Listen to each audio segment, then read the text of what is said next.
Akishina left his home and began living at the Sunaharasu boarding house with a firm determination to prove that he could live independently and be seen as more mature.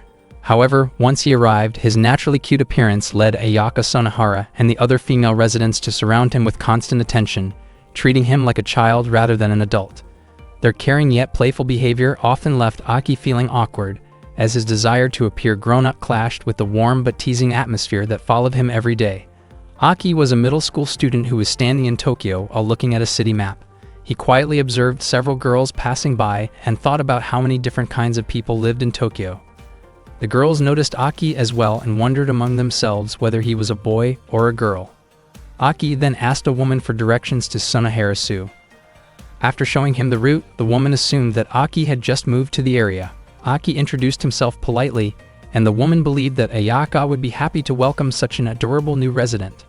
Aki had moved into the dormitory in the spring because he was about to start middle school. He deliberately chose Tokyo because, in his previous hometown, he was often mistaken for a girl due to his cute appearance. Aki felt motivated to begin a new chapter of his life and hoped to become more confident and mature. Suddenly, heavy rain began to fall, leaving Aki completely soaked.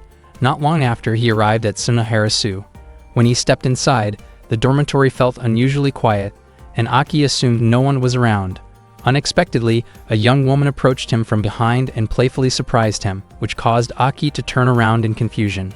The woman introduced herself as Ayaka, the caretaker of Sunaharasu, and greeted Aki warmly.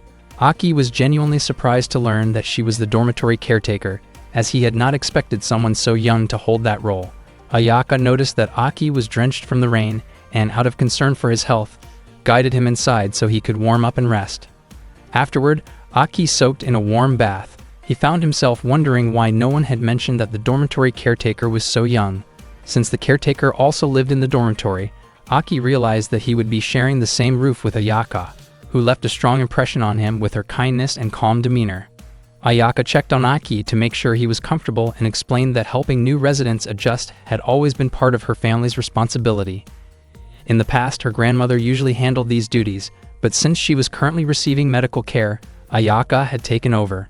Aki felt deeply relieved and thought about how much he wanted to reassure his father in Shizuoka that he was doing well and that Tokyo truly felt like an amazing place. At that moment, Ayaka assumed that Aki was a girl, which caused some internal conflict for him.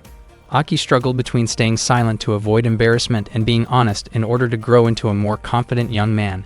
After gathering his courage, Aki clearly explained that he was actually a boy. Ayaka quickly understood and acknowledged her misunderstanding, since most residents at Sunaharasu were usually male. Even after realizing the truth, Ayaka remained calm and supportive. To her, Aki was still a child who needed proper care and guidance. She reassured him that her role as caretaker was to look after all residents equally, regardless of gender, and to make sure they felt safe and comfortable in their new environment. When Aki later opened his eyes, he found himself resting in a room. He wondered why he had lost consciousness earlier and realized it was due to exhaustion from the long day and the cold rain. He felt warm and secure, knowing Ayaka had made sure he was properly taken care of. Aki apologized for causing trouble, but Ayaka explained that she could not leave him in such a weakened condition and had helped him change into dry clothes so he could rest. Aki felt embarrassed at the thought of causing concern, while Ayaka admitted she had initially mistaken him for a girl because of his name and gentle appearance. She promised to continue taking good care of him as the caretaker of Sunaharasu. Aki thanked her sincerely but also expressed that he hoped she would not overexert herself for his sake. Ayaka responded with reassurance, explaining that everything she did was simply part of her responsibility. She then mentioned that she would prepare dinner and would let Aki know once it was ready. Before leaving, she gave him a comforting gesture to encourage him to relax and regain his energy, explaining that she simply wanted him to feel welcome and at home. Aki watched Ayaka while she was cooking, feeling genuinely impressed by how capable she was. She seemed able to do everything on her own while managing the dormitory by herself. Ayaka was not only kind and attractive, but she also never really saw Aki as a boy. She often treated him in a very affectionate and protective way. Aki had already asked her not to call him Aki-chan, yet Ayaka thought the nickname sounded cute. Back then, Aki's friends used to call him the same way because they often mistook him for a girl, and they even enjoyed dressing him up. Aki had hoped that moving to Tokyo would give him a completely different daily life and help him become more confident and masculine, but it seemed that his situation had not changed much. Even so, Aki encouraged himself not to give up so quickly on his very first day. When Ayaka was hanging laundry outside, Aki approached her, wanting to prove that he could be reliable. He rushed over and offered to help, but due to his clumsiness, he accidentally picked up one of Ayaka's personal clothing items, which immediately made him flustered and embarrassed. Ayaka simply smiled and said she appreciated his help, while also reminding him that she could handle the laundry herself. Feeling awkward, Aki quickly tried to refocus. Ayaka then asked him to help with the bed sheets, followed by taking care of the plants, but Aki ended up stumbling while carrying water. When they moved on to mopping the floor, Aki became overly enthusiastic and slipped again. Ayaka hurried over to make sure he was not hurt. At that moment, Aki explained that he had decided to act more confident and mature because ever since he was young, people had treated him like a girl. That was the main reason he chose to move to Tokyo, hoping to change how others saw him. Ayaka gently embraced him and suggested that he did not need to force himself to change. She apologized for not realizing how he felt earlier and promised to start calling him Aki-kun instead. However, the way she said his name still sounded just as cute as before. Aki asked her not to treat him like a child, but Ayaka disagreed, saying that to her, he was still young. She teasingly added that she might treat him more like an adult someday, though it was clearly said in a lighthearted and playful way. That same day, 3 girls living at Sunaharasu were expecting the arrival of a boy at the dormitory. They planned to act strict as his seniors. Just as Aki and Ayaka were standing close, the 3 girls suddenly appeared. They were Yuri, Yuzu, and Sumire, and all of them were surprised by what they saw. Yuzu quickly asked them to stop, lightly scolding Ayaka for teasing Aki too much. Sumire jokingly told Aki that the 3 of them had also experienced Ayaka's playful behavior before. Aki was amazed by how tall Yuri and Sumire were. Yuri assumed that Ayaka often put people in awkward situations and believed that most boys would easily be overwhelmed by her personality. Hearing this made Ayaka feel slightly uneasy as memories of past misunderstandings crossed her mind. Yuzu then encouraged Aki not to look so down and introduced herself as the student council president of Tanamachi. Suddenly, Sumire lifted Yuzu up with ease and introduced herself as the vice president. She became overly excited and lost her balance, collapsing shortly after. Yuri then introduced herself as the student council secretary. At first, Aki felt relieved because Yuri seemed calm, though she quietly drifted off into her own imagination. Aki introduced himself to everyone, and Yuzu said that she and her friends, as his seniors, would look out for him. Ayaka quickly objected, saying that taking care of Aki was her responsibility as the dorm manager. Aki then noticed something unusual on top of Yuzu's head and curiously wondered about it. Yuzu became shy and asked him not to ask about something so embarrassing. She laughed and spun around playfully. Sumire explained that Yuzu was a sweet person, and the accessory on her head symbolized her growth and confidence. She also mentioned that Yuzu often felt insecure about herself, which was why Sumire tried to support her as much as possible. Aki wondered how Sumire knew so much, but Sumire simply told him not to ask too many questions. She then guided Yuzu to head back inside. From Aki's perspective, their height difference made them look almost like a parent and child. Yuri commented that Sumire and Yuzu looked good together and explained that the 3 of them had always been close since childhood. She added that Sumire could be a bit hopeless at times, which was why their relationship never seemed to move forward. Yuri believed that things would change that year and asked Aki to help in any way he could. Ayaka then told the 3 girls to go take a bath while she prepared their favorite meal. Yuzu happily invited Yuri and Sumire to go with her, which immediately overwhelmed Sumire once again. After the 3 of them left, Ayaka jokingly suggested continuing what they had been talking about earlier, which startled Aki. It turned out she was only teasing him, and she quickly headed to the kitchen to cook. Later, Aki went to his room and lay down on his bed, still unable to fully process everything that had happened that day. One morning, Ayaka woke Aki up while he was still sleeping deeply.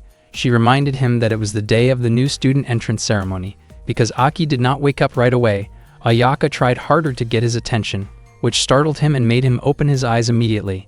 Not long after that, Yuzu came into Aki's room after hearing the noise coming from inside. She scolded both of them for causing such a commotion early in the morning. Ever since Aki moved into Sunaharasu, similar noisy mornings had become a regular occurrence. They quickly got ready because it was an important day. Yuri, Yuzu, and Sumire left earlier since they were members of the student council and had responsibilities to handle at school. Before leaving, Yuzu reminded Ayaka and Aki to behave properly and focus on their day. Aki realized that Yuzu and the others took their student council duties very seriously. After they were alone again, Ayaka stayed close to Aki because it had been a while since they had time together. Aki had recently decided to move to Tokyo, and because of that, he did not have any friends yet and did not know anyone. He felt anxious about being left out or treated poorly at school. Ayaka reassured him by staying by his side and showing her support. She told him that she would help him adjust, then left the room briefly to change her appearance. When Ayaka returned, she was wearing her old high school uniform. She believed that practicing conversations with someone unfamiliar would help Aki overcome his nervousness. Ayaka asked Aki to imagine her as a classmate and encouraged him to start a casual conversation. Aki thought that if he could handle this situation well, it would help him feel more confident. They began with a simple self-introduction. Ayaka looked cheerful and asked where Aki came from. Aki explained that he was from Shizuoka. He felt relieved because Ayaka was easy to talk to, which made the practice feel natural and less stressful. During their conversation practice, Ayaka acted playful and exaggerated to lighten the mood, explaining that she was just joking around to help Aki relax. Aki felt confused by her behavior but understood that she was trying to distract him from his anxiety. Ayaka asked whether he still felt nervous and admitted that she also sometimes felt the same way when facing new situations. She reminded him that feeling nervous was normal and that it would fade with time. Although Aki became flustered by her sudden closeness, it made him more aware of his emotions rather than his fear.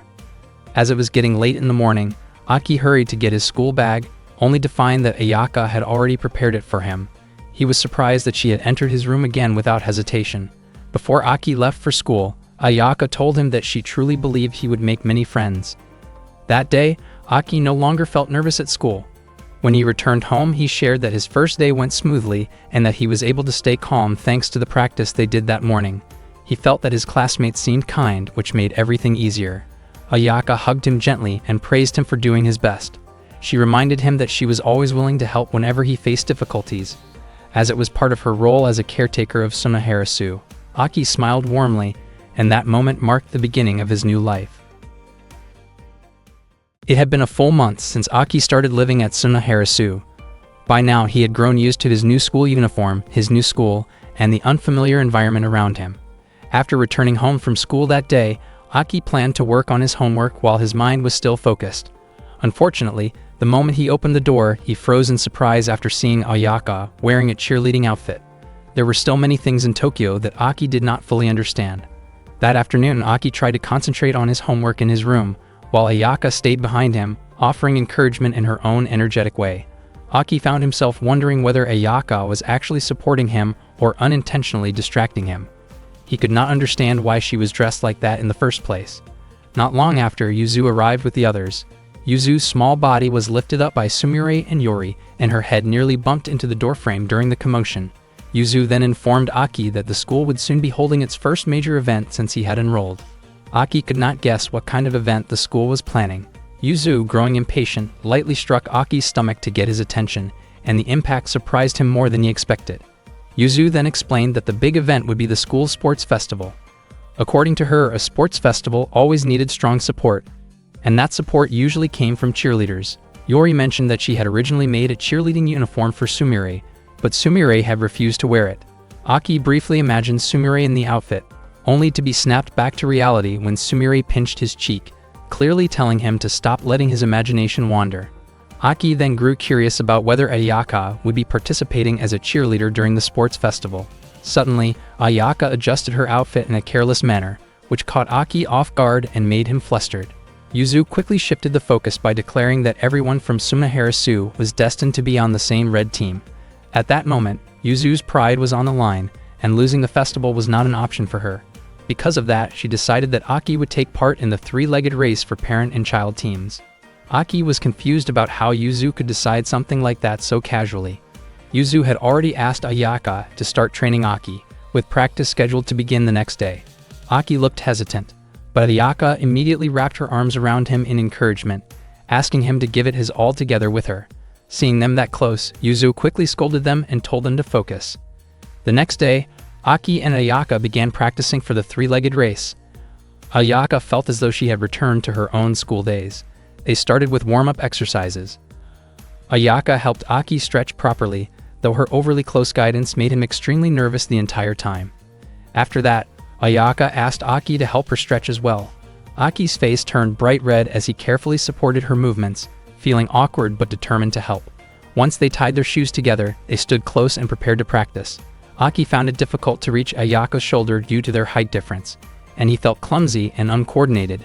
However, Ayaka's warmth and gentle presence helped calm him down. They began stepping forward slowly. During the first round of practice, Aki managed to match Ayaka's rhythm. Ayaka praised his effort and encouraged him to pick up the pace. They continued practicing faster steps, repeating the movements again and again until the late afternoon. When Aki finally showed signs of exhaustion, Ayaka decided to end the practice for the day. Aki was surprised by how strong Ayaka's stamina was. She reminded him that they would train again the next morning at 5 o'clock. Aki never expected Ayaka to be so passionate about exercise. As he stood there spacing out, Ayaka urged him to take a shower and rest first. After practice, Aki went to clean up, certain that Ayaka had told him to go first because he was drenched in sweat.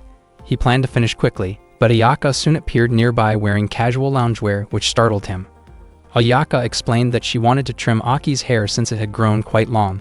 Aki tried to refuse, but Ayaka insisted that doing it herself would help him save money instead of going to a barber.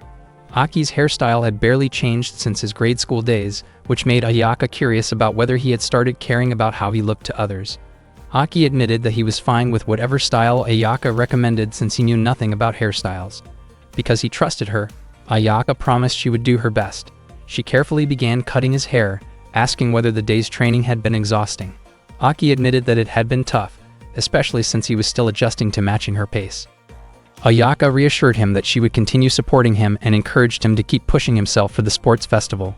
The steady rhythm of the haircut made Aki so relaxed that he eventually drifted off to sleep. After Ayaka finished, she gently woke him up.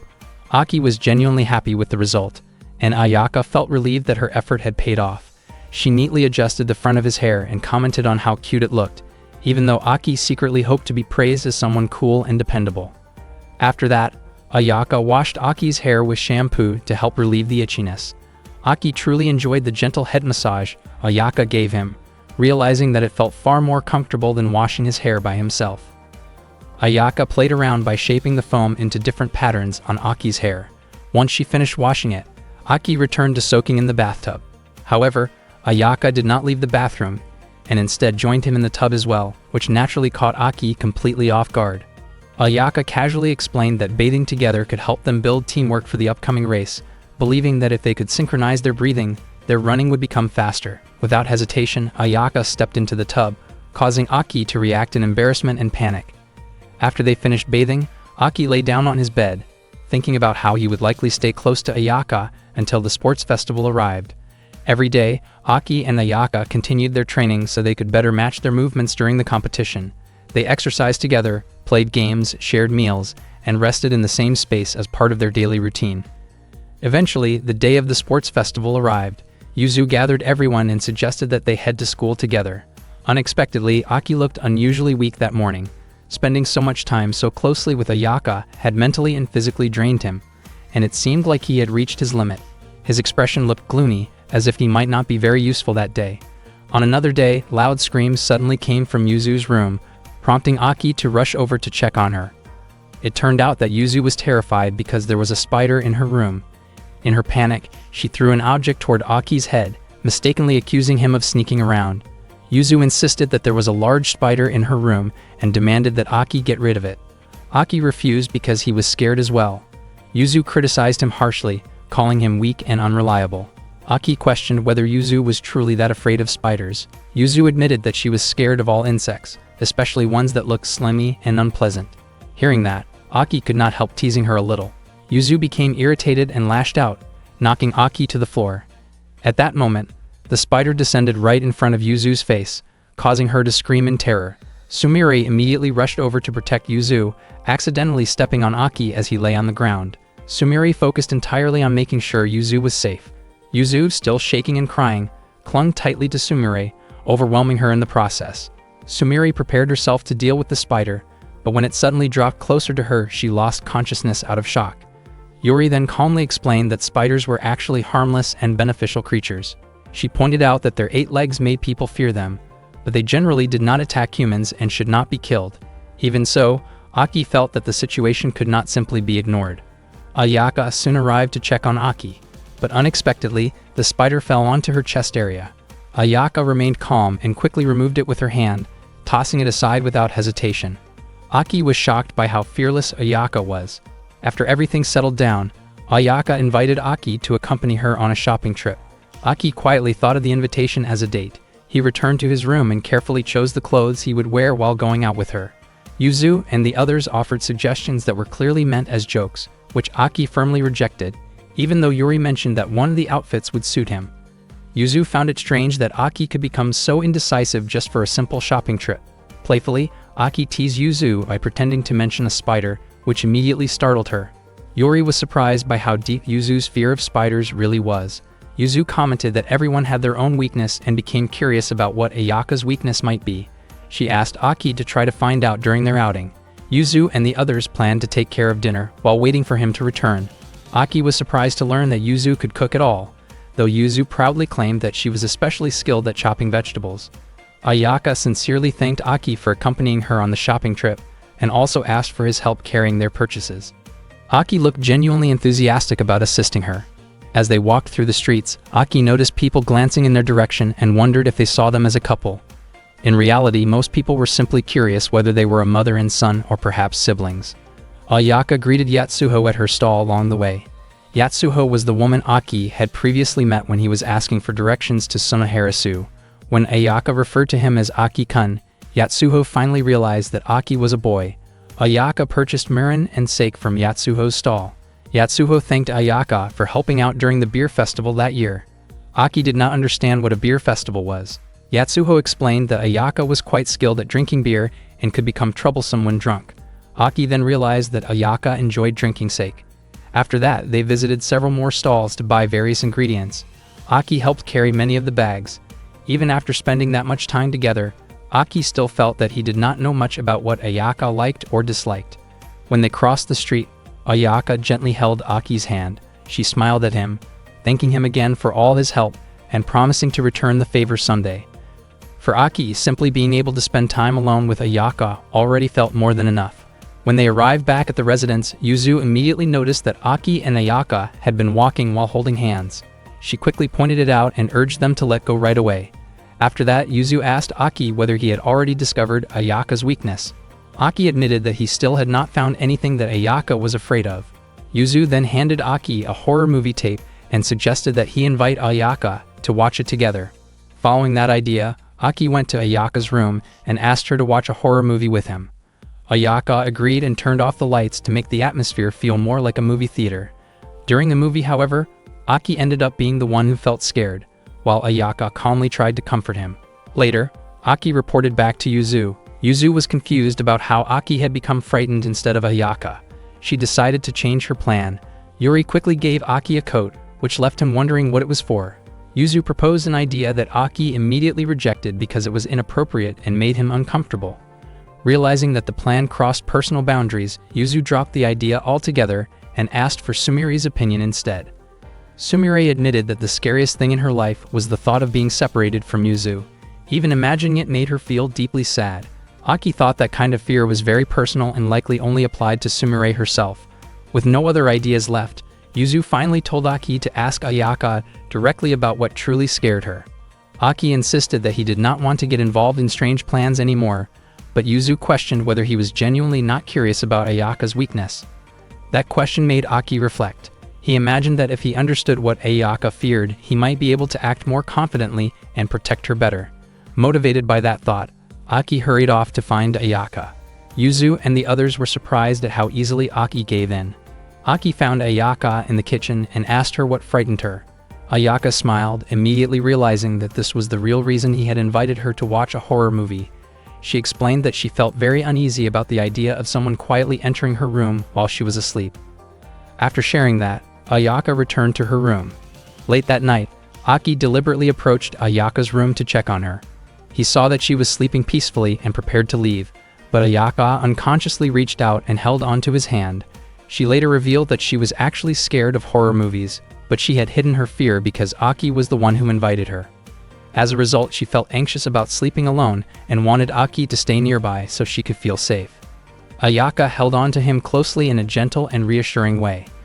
The next morning, Yuri and the others discovered that Aki had fallen asleep in Ayaka's room. They noticed that the two of them had been resting side by side, still holding hands. Seeing that scene, Yuzu immediately reacted and scolded him loudly, clearly shocked by what she saw. One day, Yuzu was reading a comic in Aki's room and became curious about his opinion on relationships with an age difference. Aki thought that kind of relationship was fairly common. It turned out that Yuzu was referring to age gaps like the one between a teacher and a student. She then explained that she wanted to teach him something about how warm air rises while cooler air stays below. Even though it was already May, the weather felt unusually hot. Since Yuzu's room was on the second floor, it was naturally warmer than Aki's room downstairs. Because of that, she decided to take a short rest in Aki's room instead. Aki complained and asked Yuzu to move to the living room, but she refused and reminded him not to get irritated too easily, joking that it could stress him out. Yuzu commented on how pleasant Aki's bed smelled, which made Aki feel embarrassed as he noticed her paying close attention to it. Aki then realized that the two of them were alone together in his room. He simply looked at Yuzu and tried to act normal.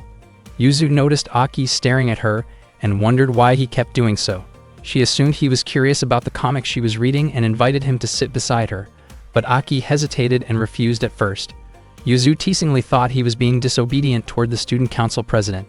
In the end, Aki gave in and sat next to her, though he kept a noticeable distance. Yuzu seemed dissatisfied and shifted closer, choosing a position that made her feel more comfortable because her arms felt tired. Aki felt that Yuzu was being a bit over the top and found himself unable to move freely, so he focused on reading the comic instead. As he looked at the pages, Aki realized that Yuzu liked romantic comics. He thought that comics from that era often contained very dramatic scenes. Yuzu was surprised by how intense one particular page was. She appeared nervous and suddenly became aware that she had never really thought of Aki as a guy before. She also realized that her behavior might have seemed overly familiar. When Aki was about to turn the page, Yuzu abruptly stood up and made it clear that she did not want him to misunderstand her intentions. Right after that, she hurried out of Aki's room. Ayaka happened to see Yuzu leaving in such a rush and felt confused. She then went to Aki's room, bringing along some homemade cake. Aki thanked her and commented that it looked delicious. Ayaka asked why Yuzu had rushed out earlier. Aki admitted that he did not know the reason, explaining that they had simply been reading a comic together before Yuzu suddenly left. Ayaka asked Aki to reenact what had happened, so she could better understand how Yuzu might have felt, especially their positions while reading the comic together.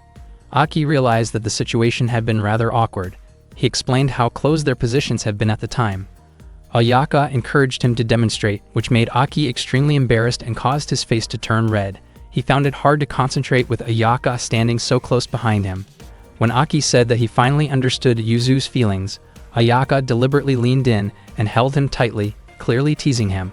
Not long after that, Yuzu returned to retrieve her comic and became visibly annoyed when she saw what Ayaka and Aki were doing. She could not understand why the two of them seemed to enjoy acting so overly affectionate. From a distance, Sumire silently observed everything that was happening. The next day, while Aki was walking home, he felt like someone was following him. Sure enough, Sumire was watching him from behind. Throughout the day, Aki had the uneasy feeling of being observed. When he went into a restroom, Sumire unexpectedly followed him inside, which startled him. Aki quickly insisted that she step outside. Sumire then explained that she had been observing his activities all day. Aki finally understood why he had felt watched the entire time. Sumire admitted that she felt compelled to do this because Yuzu kept talking about Aki. Because of that, Sumire wanted to understand what Aki had that she herself did not.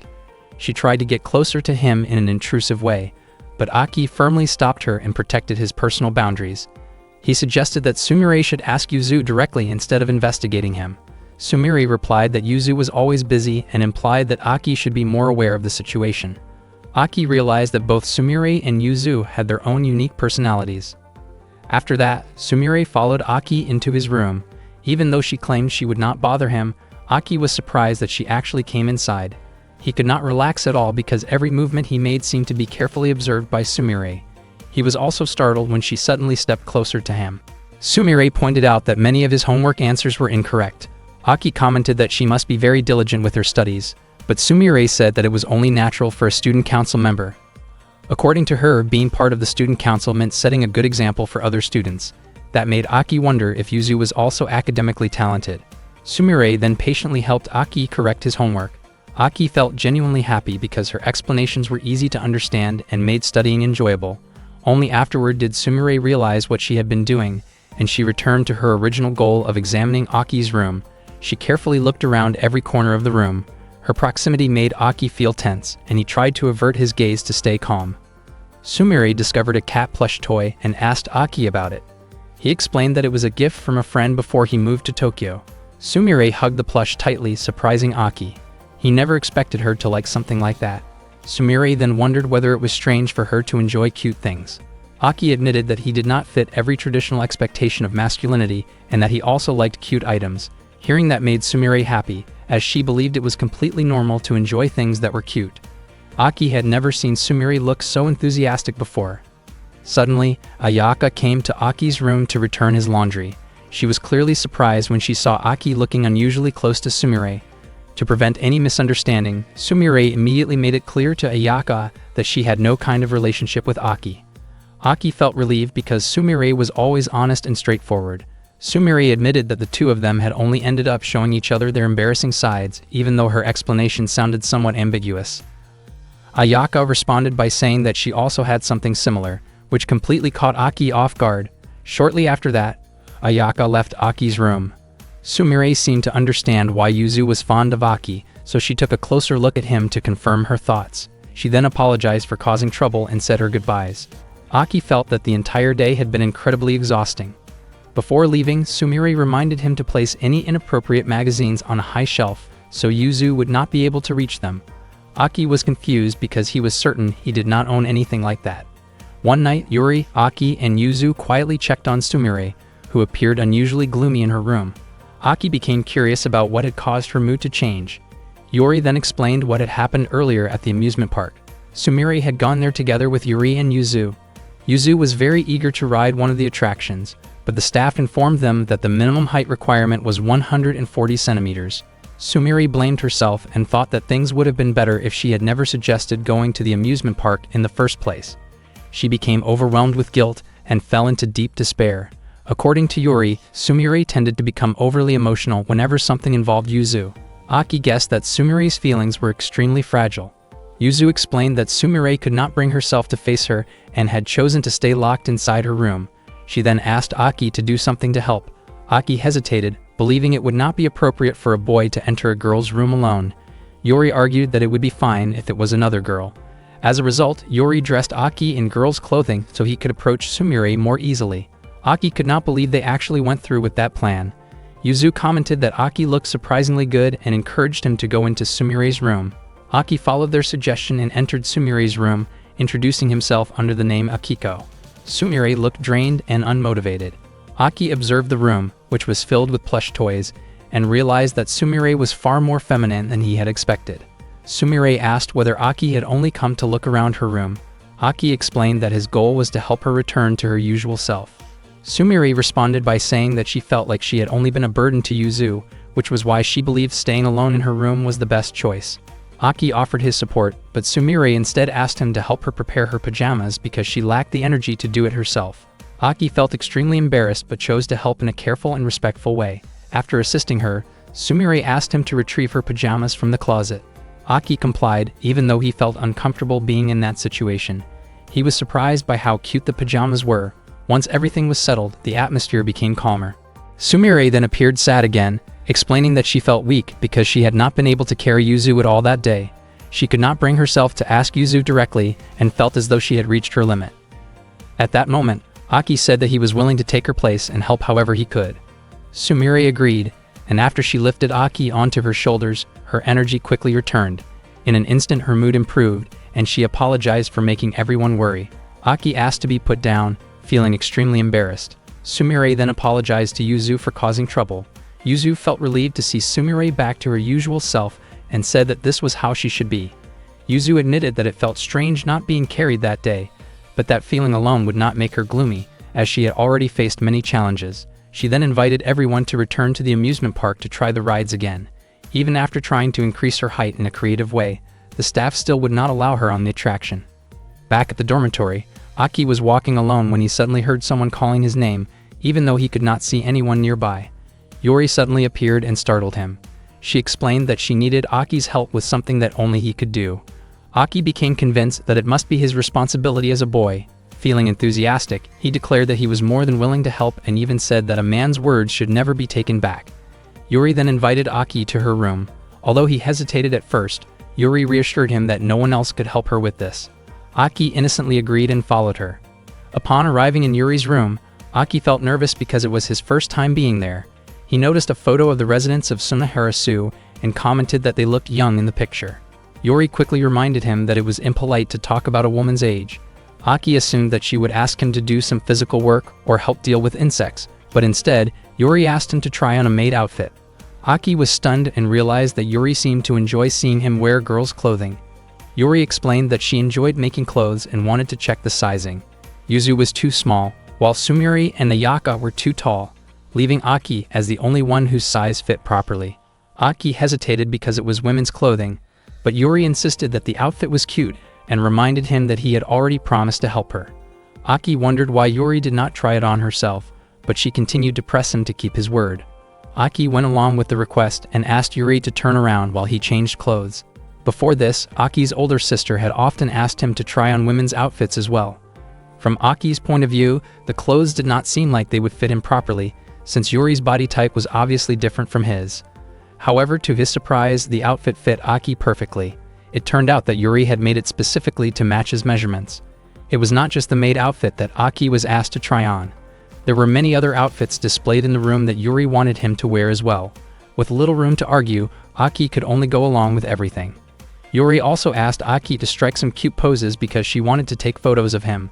His poses and expressions turned out better than expected, and Yuri was very pleased with the results. She felt satisfied with her choices. For the final outfit, Yuri brought out a simple swim outfit she had prepared for a playful photo concept.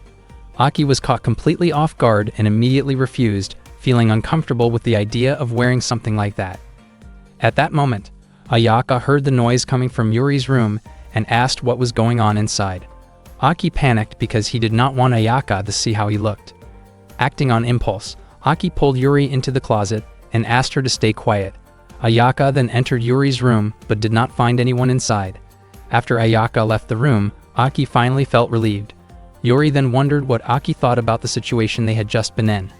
Aki suddenly realized how close they had been in the cramped space and quickly jumped out of the closet. Later, Aki lay down in his own room, still thinking about the strange and flustering experience from earlier. Meanwhile, Yuri had intentionally taken photos of Aki because she planned to display them together with pictures of the other dorm residents. One day, Yuzu was chatting with Ayaka and Aki at the dining table, and the conversation turned to the topic of June brides. Ayaka shared the common belief that couples who get married in June are said to enjoy lifelong happiness. She also mentioned that becoming a June bride is often considered a dream for many women. Hearing that, Aki began to wonder whether Ayaka herself might be thinking about marriage. His imagination started running wild, and he became so distracted that he accidentally spilled his juice, soaking Yuzu's magazine. Realizing what he had done, Aki sincerely apologized for his carelessness. Trying to change the subject, Aki asked whether women really thought about becoming June brides all the time. Yuzu explained that she felt she was still too young to seriously think about marriage, so it was not something she cared much about yet. Aki found her answer surprising, especially since Yuzu's expression suggested that she actually had more on her mind than she was letting on. Yuzu noticed Aki's curiosity and admitted that she had imagined herself becoming a devoted wife who supports her husband and builds a warm home together with him. Aki started imagining a peaceful domestic life, but his thoughts became a bit too obvious from his expression. Annoyed by that look, Yuzu immediately tossed some food at him to snap him back to reality. Not long after, Sumire and Yuri joined them, having been drawn in by the conversation about marriage. Yuri shared that she liked the idea of being deeply involved in her future husband's life and supporting each other completely as a team. She seemed genuinely happy imagining herself as a dependable partner. Sumire, on the other hand, admitted that she had never seriously thought about marriage. Yuzu commented that although Sumire appeared from the outside to be a hardworking, career-focused woman, she was actually very affectionate and gentle at home. Sumire quickly denied that image, insisting that she would never act as sweet or clingy as Yuzu described. Yuri then grew curious about Ayaka's view on marriage, and Yuzu felt the same. Ayaka explained that she believed the best kind of relationship was one where both partners helped and supported each other equally. However, she also felt that her current daily life was already fulfilling, so marriage was not something she was actively thinking about yet. Yuzu and the others were deeply moved by Ayaka's calm and mature perspective. After that, everyone became curious about Aki's thoughts on marriage and whether there was anyone he might want to marry someday. The question caught Aki completely off guard, and Yuzu quickly told him that he did not need to answer something so sudden and personal. Later, while resting in his room, Aki kept thinking about Ayaka's words regarding mutual support in a relationship. He wondered if there was anything he could do right now to be more helpful to her. In his imagination, he pictured a future where he could support Ayaka in small, meaningful ways as they went through daily life together. Motivated by those thoughts, Aki picked up a magazine and looked for tips on how to help others more effectively. Around that time, Ayaka was getting ready to cook, and Aki suddenly showed up and asked her to teach him how to cook. Ayaka was surprised by the request, but Aki explained that he had simply felt like learning something new. Ayaka smiled and asked him to help prepare the ingredients. She showed Aki how to properly handle chicken and how to chop onions safely. They continued by making a potato salad, and Ayaka asked Aki to pour in the mayonnaise. There was only a small amount left, so she demonstrated how she usually made sure none of it went to waste. Once the meal was ready, Yuzu was thrilled to see fried chicken served at the table. Ayaka mentioned that Aki had helped her cook, which surprised Sumire. Sumire jokingly commented that Aki was acting like a very dependable future partner. Hearing that made Yuzu visibly annoyed, and she admitted that she felt frustrated about being outdone by Aki in terms of domestic skills. Aki, however, looked confused since he had actually been trying to appear more reliable rather than gentle. Yuri casually added that cooking was often considered a shared responsibility in a household. After dinner, Aki headed back to his room, and Yuzu followed shortly after. Aki asked what Yuzu wanted to talk about. Yuzu hesitantly brought up her worries about personal appearance and self-confidence, wondering whether people tended to prefer certain looks over others. The topic surprised Aki, and he asked why she was so concerned about it. Yuzu insisted on hearing his honest opinion. Feeling awkward but sincere, Aki told her that he thought she looked great just the way she was. Instead of feeling reassured, Yuzu became embarrassed and lightly kicked him in frustration. She admitted that, compared to Sumire and Yuri, she often felt insecure about herself. Aki realized that her worries were similar to his own insecurities. He suggested that she might feel better talking with Sumire or Yuri about it. Yuzu immediately rejected the idea, saying that it would be too embarrassing, especially since Sumire clearly liked Yuzu just the way she was. Yuzu felt more comfortable talking about these concerns with Aki instead, and they went to her room. Aki was surprised to discover that Yuzu had her own personal computer. She also wore blue light-blocking glasses, which made her look more studious than usual. Yuzu asked Aki to help her look up information online, explaining that she was too embarrassed to search for it herself. Aki hesitated but eventually helped her browse articles related to self-care and confidence. As he read through various tips, Yuzu eagerly tried some of the harmless advice, but when the information started becoming inappropriate, Yuzu immediately stopped him and scolded him for showing her something unsuitable. Despite the awkwardness, the moment ended with both of them realizing how important it was to respect boundaries while supporting each other in their own ways. After that, Aki went to the laundry room. He thought it might be better to ask Ayaka about something that had been on his mind. Ayaka noticed that Aki had been looking at her for a while, and she gently pulled him closer, making him realize that staring at someone without a clear reason was not polite. Aki reflected on how Ayaka's calm and warm presence seemed to represent her kindness. He began to wonder whether a person's outward appearance could somehow reflect the size of their heart and their compassion. Aki felt as if he had stumbled upon a strange insight about life and decided that he wanted to share this thought with Yuzu. Aki hurried to Yuzu's room, but unfortunately, Yuzu was in the middle of her personal self-care routine and was completely caught off guard by his sudden arrival. She became extremely embarrassed and reacted by pushing him away and forcing him out of the room. Aki tried to explain his idea, thinking that Ayaka's gentle nature was what made her so admirable, and that Yuzu could also grow more confident by being open-hearted. Instead of calming the situation, this only made Yuzu even more upset, and she chased Aki out of her room. Later, Yuzu met Ayaka, who was cleaning the dormitory. Ayaka showed Yuzu an old swimsuit from when she was younger. Seeing it made Yuzu think that there was still hope for her to grow and change in her own way. She became very excited by this thought, and it was fortunate that Ayaka did not mention that the swimsuit was from her grade school days. That afternoon, Ayaka surprised Aki by suddenly appearing at his window. She invited him to help fix a leaking roof. Ayaka apologized for disturbing Aki while he was studying, but Aki was more than willing to help her. They climbed up to the roof using a ladder, and it was the first time Aki had ever seen the view from up there. He almost slipped, but Ayaka quickly caught him. Aki could not tell whether his racing heart was caused by being so close to Ayaka or by the height itself. They covered the roof with a tarp. The building was old, and Ayaka explained that her grandmother wanted to protect the memories inside it, which was why it had never been rebuilt. Ayaka respected that wish deeply. Their work finished sooner than expected, and Ayaka thanked Aki, saying that she could not have done it without him.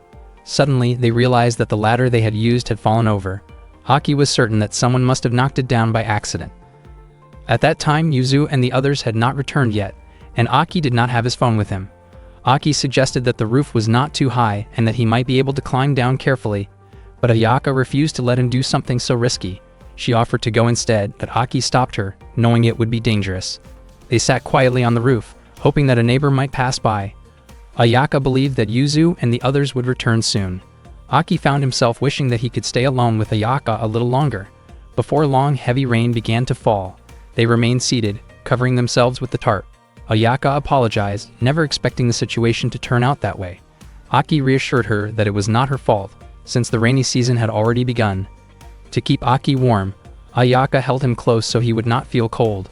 Yuzu and the others still had not returned, likely because they were busy with student council activities. Aki briefly wondered what would happen if no one came, then questioned why he kept thinking such strange thoughts. Suddenly, Aki slipped again, but Ayaka quickly caught him once more. Not long after, Yuzu arrived and saw them on the roof, asking what they were doing. Yuzu and the others followed her up. Ayaka explained that she and Aki were fixing the roof, but Yuzu and the others misunderstood the situation and teased them for being too close. Aki denied it and explained that the ladder had fallen, leaving them unable to get down. Yuzu commented on how careless that was, but moments later, the ladder she was using also fell over. On another day, heavy rain poured down after school.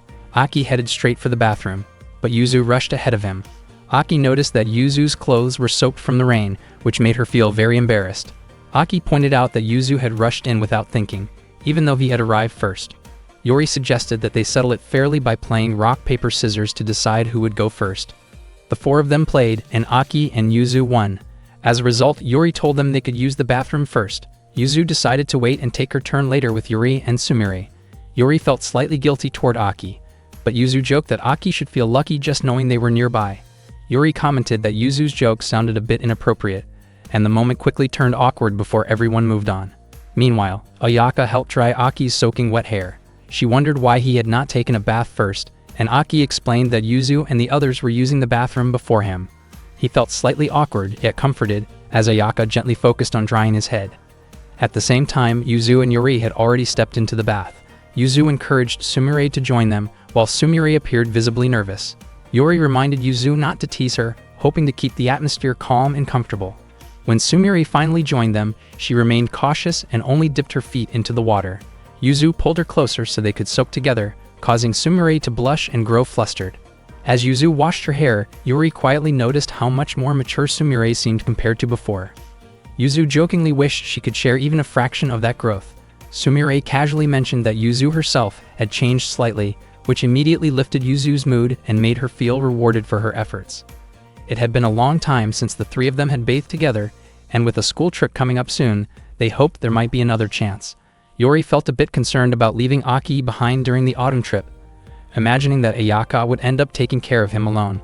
Yuzu agreed that someone should probably keep an eye on Aki while they were away. Yori suggested asking Nana for help, but Yuzu felt uncertain about trusting Nana with that responsibility. They eventually realized that having a boy living with them meant they always had to stay aware of their surroundings. Elsewhere, Ayaka noticed Aki sneezing repeatedly and asked if he was still feeling cold. She offered him a blanket and a warm drink, but Aki insisted that he was fine. Unexpectedly, Ayaka moved closer, attempting to warm him up directly, which immediately made Aki uncomfortable and caused him to refuse. Ayaka then checked his temperature by leaning in close to his face. Aki's face turned red and his body temperature rose. He quickly pulled away and reassured her again that he was fine. Ayaka then invited Aki to lie down with his head resting on her lap. Aki realized that she had been asking him to do this quite often lately. As Ayaka gently stroked his hair, she reflected on how Yuzu had been the one resting on her lap recently, while Yuri had never done so. Ayaka expressed her determination to keep trying until Yuri would eventually feel comfortable enough to rest there as well. Before long, Yuzu returned with ice cream and noticed Aki sleeping soundly. She lightly pressed the cold treat against him to wake him up and urged him to go take a bath. Curious about what they had been talking about, Yuzu asked, and Ayaka explained that they had been discussing when Yuri might finally rest on her lap. Without hesitation, Yuzu and Sumire pulled Yuri over and guided her into Ayaka's lap. Yuri was completely caught off guard, having believed all this time that she could avoid that situation. One summer day, Yuzu asked Aki to prepare a large soaking tub so everyone could cool off and enjoy the warm weather in the house yard. Yuzu had intentionally set the tub up outside because going all the way to a swimming pool felt like too much trouble. While they were getting ready, Yuri suddenly tugged at Yuzu's clothes, assuming that Yuzu simply wanted to show off her brand new swimsuit. Feeling embarrassed, Yuzu reacted by spraying water in Yuri's direction, but the splash accidentally reached Ayaka and Sumire as well. Yuzu was startled when she noticed that their clothes were soaked, making the situation awkward. Feeling shy and unsure of herself, Yuzu quickly stepped back and slipped into the tub to calm down. As she relaxed in the cool water and enjoyed the summer atmosphere, Aki suddenly noticed Sumire standing nearby, still drenched from the splashing earlier. Sumire casually reassured him not to act so stiff, since she was already wearing a swimsuit underneath. She removed her outer shirt, which made Aki instantly flustered and unsure of where to look. Yuzu found Aki's reaction strange, especially since he had not acted the same way earlier.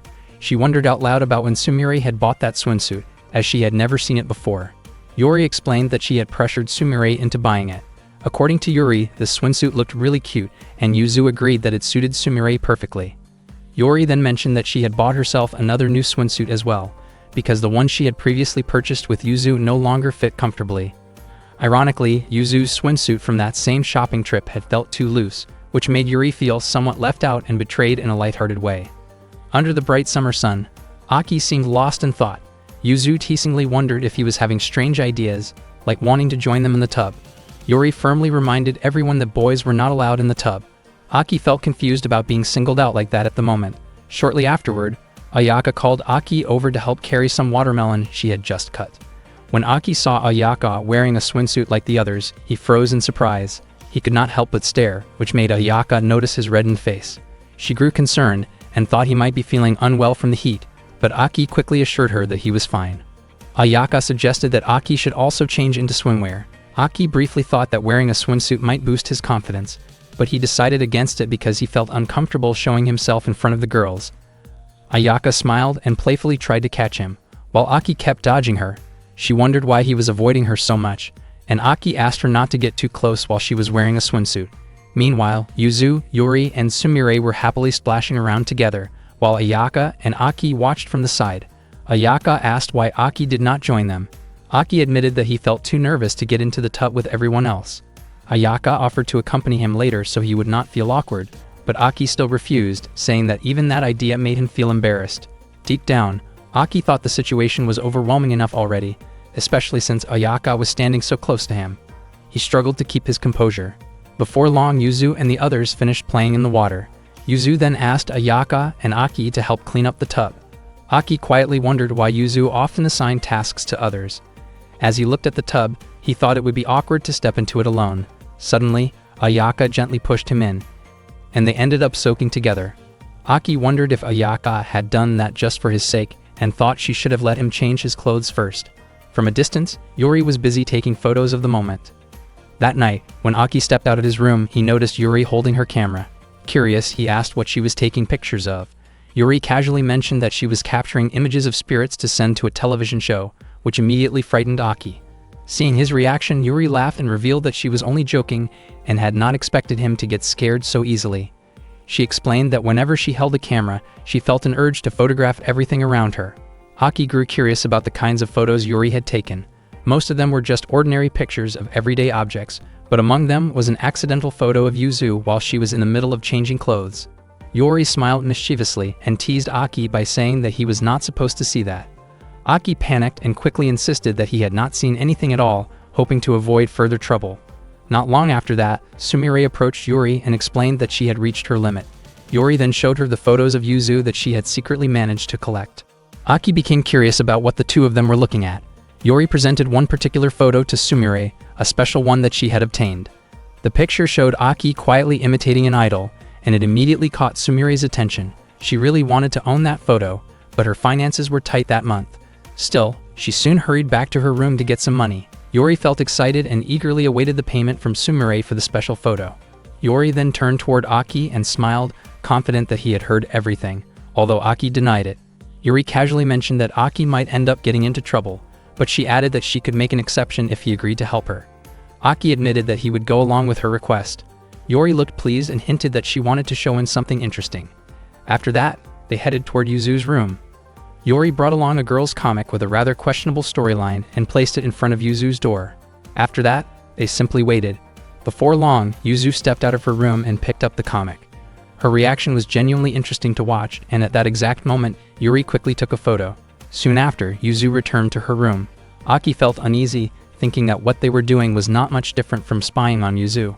Yuri, however, admitted that she enjoyed observing others to understand their habits and keep an eye on them, which was why she had asked for Aki's help. She also revealed that she actually wanted to observe Ayaka to learn more about her, but she had not found the right opportunity yet. Yuri believed that if Aki were the one to do it, it would surely work. Later on, Aki went to the kitchen to keep an eye on Ayaka. He tried to take a photo of her from behind, but Ayaka suddenly turned around. She noticed him right away and calmly suggested that if he wanted a photo, he should take one properly. Aki then took several photos of Ayaka, and she thanked him afterward. Aki later met up with Yuri to show her the photos he had taken. Yuri commented that Ayaka was indeed a beautiful girl, but she felt the photos were still missing something. This made Aki nervous, and he worried that he might get into trouble again. Yuri simply smiled and admitted that she had been joking from the beginning. Aki felt relieved, although he realized how difficult it was to tell when Yuri was joking and when she was not. Yuri kept the photo of Yuzu, clearly planning to make use of it again someday. One day, the residents of Sonaharasu gathered around the dining table. Ayaka congratulated everyone on completing the first semester. They were all excited and eagerly looking forward to summer vacation. For Aki, this would be his first summer vacation in Tokyo. Ayaka promised to make it an exciting one for him, but before that he needed to finish his summer homework. Starting the next day, Ayaka would take turns accompanying everyone while they worked on their assignments. Aki initially thought that Yuzu might resist doing her homework right away, but to his surprise, she did not mind at all and followed Ayaka's instructions. Yuzu explained that the residents of Sonaharasu did this every year. Ayaka then announced that the first turn would be Aki's. Hearing that, Aki looked extremely happy, knowing that he would be spending time alone with Ayaka the next day. Seeing how cheerful Aki was made Yuri wonder how long that happiness would last. The next day, Yuzu and the others said goodbye as they left to work on their student council duties. Before leaving, they cheered Aki on as he prepared to work on his homework. Aki quickly cleaned his room, but once he finished, he started to wonder if the effort might seem suspicious. Not long after, Ayaka arrived, and Aki looked very nervous. He was surprised by Ayaka's appearance, which resembled that of a teacher. Ayaka asked Aki to address her as if she were a teacher for the day. Aki served her some tea and busied himself preparing everything, but Ayaka reminded him to focus on starting his homework. Aki asked whether she was only there to keep him company without helping him directly. Ayaka explained that relying on help from the start could easily become a habit. She added that if Aki managed to complete everything on his own, she would reward him. Hearing that, Aki felt motivated and ready to do his best to finish his homework by himself. Ayaka felt uncomfortably hot because Aki's room did not have air conditioning. She took off her outer layer, which made Aki even more nervous, so he drank some tea to calm himself down. Aki tried to focus again on working on his homework, but this time Ayaka kept looking at his face, which made him feel even more flustered. Not long after that, Ayaka pointed out that Aki had written one of his answers on the wrong line and showed him the mistake. Aki found it hard to concentrate because Ayaka was sitting very close right in front of him. He asked for a short break, but Ayaka refused because there was still a lot of homework left to finish. She even told him not to leave his seat yet. With no other choice, Aki continued working on his homework. Aki actually enjoyed doing homework with Ayaka beside him, but he never expected their distance to be that close. That night, Aki finally managed to finish all of his homework. His body felt completely worn out, and Ayaka gently patted his head. She praised him for being able to complete his homework on his own. Aki then hurried to the bathroom since he had been holding it in all day. After he came back, Aki reminded Ayaka about the reward she had promised. He had imagined something much more exciting, but instead, Ayaka simply gave him an ice cream as his reward. Even though it was not what he expected, Aki still accepted it. Ayaka ate her ice cream as well, and the scene caught Aki's attention so much that he ended up staring without realizing it. Suddenly, the doorbell rang, and it turned out that Yatsuho had arrived to deliver an order. Yatsuho looked surprised by Ayaka's appearance. Ayaka explained that she was acting as a teacher at the moment. She thanked Yatsuho for taking the trouble to deliver the juice she had ordered. Aki looked at the juice, and Yatsuho mentioned that it was a high-quality imported product. Ayaka said that once everyone living at Sunaharasu finished their homework, she wanted to hold a small celebration, and Aki could not wait for it. Ayaka told Yatsuho that Aki had already completed his homework. Yatsuho gently patted Aki's head and called him a hard-working kid. She then gave Ayaka a bottle of drink as a summer gift. Aki and Ayaka brought the juice to the dining table. Ayaka mentioned that her younger sister really loved imported drinks like that. Aki asked what Ayaka's younger sister was like. Ayaka explained that her sister was a high school student, a kind girl who had been raised by their grandmother. Aki imagined that Ayaka's younger sister must be just as pretty as Ayaka herself, but Ayaka suddenly added that her sister had a very energetic and feisty personality. Ayaka then told Aki to open one of the bottles since he had worked so hard that day. Aki chose to open the bottle that Yatsuho had given, only to realize that it contained alcohol. He quickly apologized, and Ayaka decided to drink that bottle herself while telling Aki to drink the juice instead. They raised their drinks together to celebrate summer vacation. As Aki looked at Ayaka, he began to realize that this was part of the charm of adults. Not long after that, Yuzu and the others returned. Yuzu was surprised when she saw Ayaka's expression. She wondered if Aki had let Ayaka drink alcohol. Suddenly, Ayaka rushed toward Yuzu in an overly affectionate way. Yori and Sumire quickly covered Aki's eyes so he would not see what was happening. Confused, Aki asked what was going on. Yori explained that when Ayaka was drunk, she tended to act impulsively toward others. After focusing her attention on Yuzu, Ayaka turned toward the rest of them. Sumire stepped forward to face her and asked Yuri to take Aki somewhere safe, but Yuri refused because she did not want to leave Sumire alone. In an instant, Ayaka grabbed both Yuri and Sumire, leaving them sprawled on the floor. Aki was shocked by the sight. Aki decided not to run away because he could not bring himself to leave his friends behind. He resolved to deal with Ayaka on his own. Ayaka suddenly cornered him against the wall. Aki thought that Ayaka should only act that way towards someone she truly liked. Ayaka responded that she liked everyone and wondered if Aki did not like her. Aki panicked, thinking something inappropriate might happen, but instead, Ayaka suddenly fell asleep.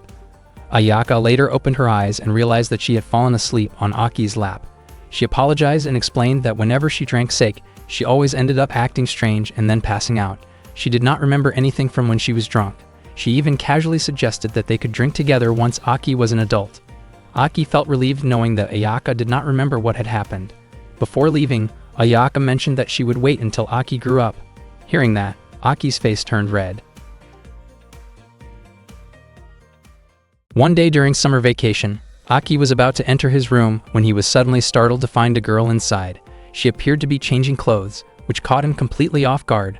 Feeling deeply embarrassed, Aki immediately closed the door and stepped back. He began wondering whether he had gone into the wrong room. Not long after that, the girl came out and apologized for entering his room without permission while no one was around. She explained that until last March, the room had actually been hers. The girl then went back inside and became excited when she noticed several middle school first-year textbooks. She seemed very nostalgic and said she truly missed her middle school days. Aki did not expect her to be that enthusiastic. She also commented that the room felt very warm because there was no air conditioning, which explained why she had been trying to cool off. Aki reacted awkwardly, and she found his reaction amusing. She introduced herself as Nana. Nana initially assumed that Aki was a girl because his name sounded feminine. Aki firmly insisted that he was a boy, which led to an awkward and uncomfortable misunderstanding. Nana teasingly mentioned that Aki was often treated that way by Ayaka, which left him flustered. Soon after, Yuzu came to the room to scold Aki for causing a disturbance. When Yuzu saw Nana inside, she instinctively tried to close the door again. Nana, however, greeted Yuzu warmly and acted very familiar with her. When Nana tried to show something to Yuzu, Yuzu quickly guided Aki out of the room to avoid further awkwardness. Outside, Aki asked whether Yuzu knew Nana. Yuzu explained that Nana was a former student council president. Aki wondered whether the student council presidents at Tanamachi were chosen based on academic rankings, but Yuzu clarified that Nana was known for her strong personality and competitiveness. Shortly afterward, Nana asked them to come back inside. She wanted to show Yuzu her old high school uniform, which she had kept as a memory. Yuzu made sure Aki did not stare and reminded Nana to behave properly around him. Nana jokingly suspected that Yuzu and Aki had a special relationship, but Yuzu denied it and stated that, As the head of the Sunaharasu dormitory, she would not allow Nana to act recklessly. Nana took that as a challenge and confidently claimed that she would not lose to someone younger like Yuzu. Instead of anything physical, they ended up competing by answering questions from various school subjects, including math, science, and history. Yuzu complained that Nana was being unfair by including high school level material. Nana won the academic challenge and jokingly claimed victory, which led to a noisy argument between the two over the result. Their commotion caught Ayaka's attention, and she immediately came to check on them. Ayaka was surprised to see Nana there and wondered why Nana had not told her in advance so she could have picked her up at the station. Nana explained that she did not want to bother her busy older sister. It was then that Aki realized Nana was actually Ayaka's younger sister. That evening, Nana had dinner together with the residents of Sunaharasu. She clearly loved Ayaka's cooking and even asked for seconds. Yori asked how long Nana planned to stay at the dormitory. Nana said she intended to spend the entire summer vacation there. She was especially excited about spending time with Yuzu and Sumire during the break. Yuzu reminded Nana not to disrupt the moral balance of the dormitory. Nana claimed that she had no intention of doing so and suggested that everyone simply enjoy summer by going to the pool and attending the summer festival together. Aki thought that Nana and Ayaka felt completely different from each other. He found it hard to understand why Ayaka described Nana as someone who loved to fight. Ayaka, in turn, was surprised that Aki saw them as so different. From Aki's perspective, Nana seemed energetic and cheerful. Ayaka smiled at that description and said that Nana was actually a kind and well-behaved girl. Not long after dinner, Nana invited Ayaka to relax together and casually suggested that everyone wind down after a long day. Aki was once again caught off guard by Nana's openness, which only added to his confusion. The next morning, Aki woke up in shock after realizing that Nana was sleeping beside him. Startled by the situation, he quickly jumped out of bed. His sudden reaction caused Nana to wake up as well, and she looked genuinely confused about why Aki was there. After a brief moment of confusion, Nana realized that she had mistakenly slept in Aki's room again, something she had done out of habit. She immediately felt embarrassed and apologized, explaining that she had simply forgotten because she was so used to resting there. Aki stared at Nana with a puzzled expression. Nana suddenly became aware that Aki was seeing her before she had gotten ready for the day, which made her feel flustered. She quickly left the room, only to return a short while later after fixing her hair and getting dressed neatly. Once she came back, Nana casually invited Aki to play video games together. She climbed onto the bed to grab something and revealed a hidden storage space that Aki had never noticed before. Nana explained that the space was useful for hiding personal items. Aki clearly stated that he did not keep anything like that. Nana admitted that she usually hid her games there because Oyaka limited her gaming time to 1 hour a day. Aki was surprised to learn that Nana enjoyed video games so much. Nana jokingly wondered if it was because she appeared calm and elegant, but Aki honestly thought she looked more like someone who enjoyed being active outdoors. Nana then asked whether Aki liked video games, and he admitted that he had never played them before. Hearing that, Nana said that it meant this would be Aki's first gaming experience with her. Nana guided Aki patiently as he tried playing for the first time. Although he struggled and kept losing, she encouraged him to focus and stay calm. Ironically, Aki found it difficult to concentrate because Nana was constantly hovering close by to help him. Eventually, with her guidance, Aki managed to complete the game successfully. Nana looked pleased with his progress, but Aki suddenly felt exhausted and lost consciousness for a brief moment. When he opened his eyes, Aki realized that he was resting comfortably, and it reminded him that both Nana and Ayaka shared the same habit of making sure he was safe whenever he fainted. Nana laughed lightly about what had happened, and then suggested trying another game. Aki wondered why Nana was so eager to keep playing, and Nana explained that she rarely had friends who shared her interest in gaming, since most of them preferred talking about clothes or relationships instead. They moved on to a fighting game, where Nana easily defeated Aki again and again. No matter how confident Aki felt before each round, he simply could not win against her. Before long, Ayaka came to Aki's room to let them know that breakfast was ready. She reminded Nana to keep her gaming time within the 1 hour limit. Out of nowhere, Nana mentioned that she would love to take Aki to visit her home someday, which completely caught him off guard. Ayaka immediately stepped in, explaining that she was responsible for taking care of Aki, and gently refused the idea. Later that day, Aki was relaxing in the yard when he suddenly had a strange dream. In it, Nana and Ayaka appeared in summery outfits and asked him for help with outdoor preparations. The moment felt overwhelming, and Aki quickly woke up, realizing it had all been a dream. To his surprise, Nana had once again fallen asleep on his bed, leaving Aki both confused and speechless. That day, the residents of Sakurasu went to the swimming pool following Nana's suggestion. Yuzu and the others were extremely excited and could not wait to try the water slides. Not long after that, Ayaka approached Aki after changing into her swimsuit. She invited him to practice swimming together, but then realized she had forgotten to apply sunscreen and briefly went back inside. Meanwhile, Yuzu was relaxing in the pool, enjoying the water, while Yuri was busy taking photos of the surroundings. Before long, two girls came over to Aki and greeted him in a very friendly manner. Aki became nervous and explained that he was waiting for someone, but the two girls continued teasing him in a playful way. Nana soon arrived and asked what was going on around Aki. It turned out that the two girls were Nana's friends, Maiko and Maya. Nana was genuinely surprised to find her friends there, especially seeing them joking around with Aki. Maiko and Maya introduced themselves to him and explained that they were Nana's school friends. They also mentioned that they tended to be curious about people younger than them. Maiko wondered if Aki was the same boy they had seen before and admitted that she had not expected him to be a boy. She gave him a friendly hug and commented that he had a very cute appearance.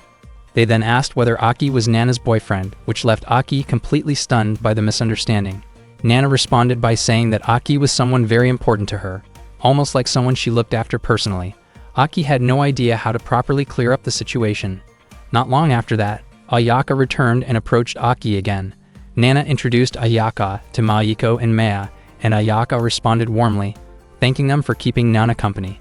Maiko and Maya admitted that Ayaka's mature and composed appearance left a strong impression on them. Suddenly, Nana quietly asked Ayaka if she could spend the entire day with Aki, explaining that she had already told her friends that Aki was under her care. Ayaka refused, since she had already promised to teach Aki how to swim that day. Nana then suggested turning the situation into a swimming competition, where the winner would get to spend the day with Aki. Ayaka was confused by how things had escalated so quickly, but Nana promised she would not bother Aki if Ayaka won the race. Eventually, Ayaka accepted the swimming challenge. Nana was confident that she would not lose, while Aki could only wonder why he had suddenly become the prize in a competition between the two of them. At the same time, Yuzu was having fun on the water slide, while Yuri and Sumire waited at the edge of the pool. Yuri quickly took photos of Yuzu as she slid down. Yuzu wondered why the two of them did not join her in the pool, especially since the water felt so refreshing. Nana and Ayaka began warming up before the race. Maiko and Maya sat with Aki, watching the competition from the side. They continued chatting with him and found him very endearing, clearly enjoying his company. Nana felt grateful that the contest took place at the pool, since swimming had always been one of her strengths. She felt confident she could outperform Ayaka based on her own experience. When the race was about to start, Ayaka did not dive in immediately, which made Nana think that Ayaka might already be giving up. However, once the race began, Ayaka moved smoothly through the water using a backstroke.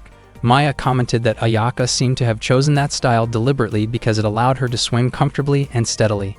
Maiko asked whether body balance affected buoyancy, and Maya casually replied that everyone experienced the water differently. Their conversation soon drifted away from the race as they continued talking with Aki. Nana and Ayaka kept swimming until they reached the edge of the pool. Nana was briefly surprised but managed to catch up. They arrived at almost the same time. Nana asked Maiko and Maya who had reached the edge first, but the two were too busy chatting with Aki to pay attention. Nana refused to accept a draw and insisted on repeating the race. No matter how many times they tried, the result was always the same, with both of them reaching the edge together. Maiko and Maya eventually lost interest in the competition altogether and focused solely on their conversation with Aki. The repeated races continued until the afternoon began to fade. Eventually, Maiko and Maya decided to leave, having grown bored. Not long after that, Yuzu came over to tell everyone that it was time to head home. She was confused by what Nana and Ayaka were still doing in the pool. Nana was clearly exhausted and admitted she could not continue anymore. Ayaka calmly stated that this meant she was the winner. Nana could not understand how Ayaka still had so much stamina left. Ayaka then approached Aki again and suggested continuing their swimming practice, but Aki pointed out that the pool was about to close. At that point, Yuri and the others were already waiting for them outside.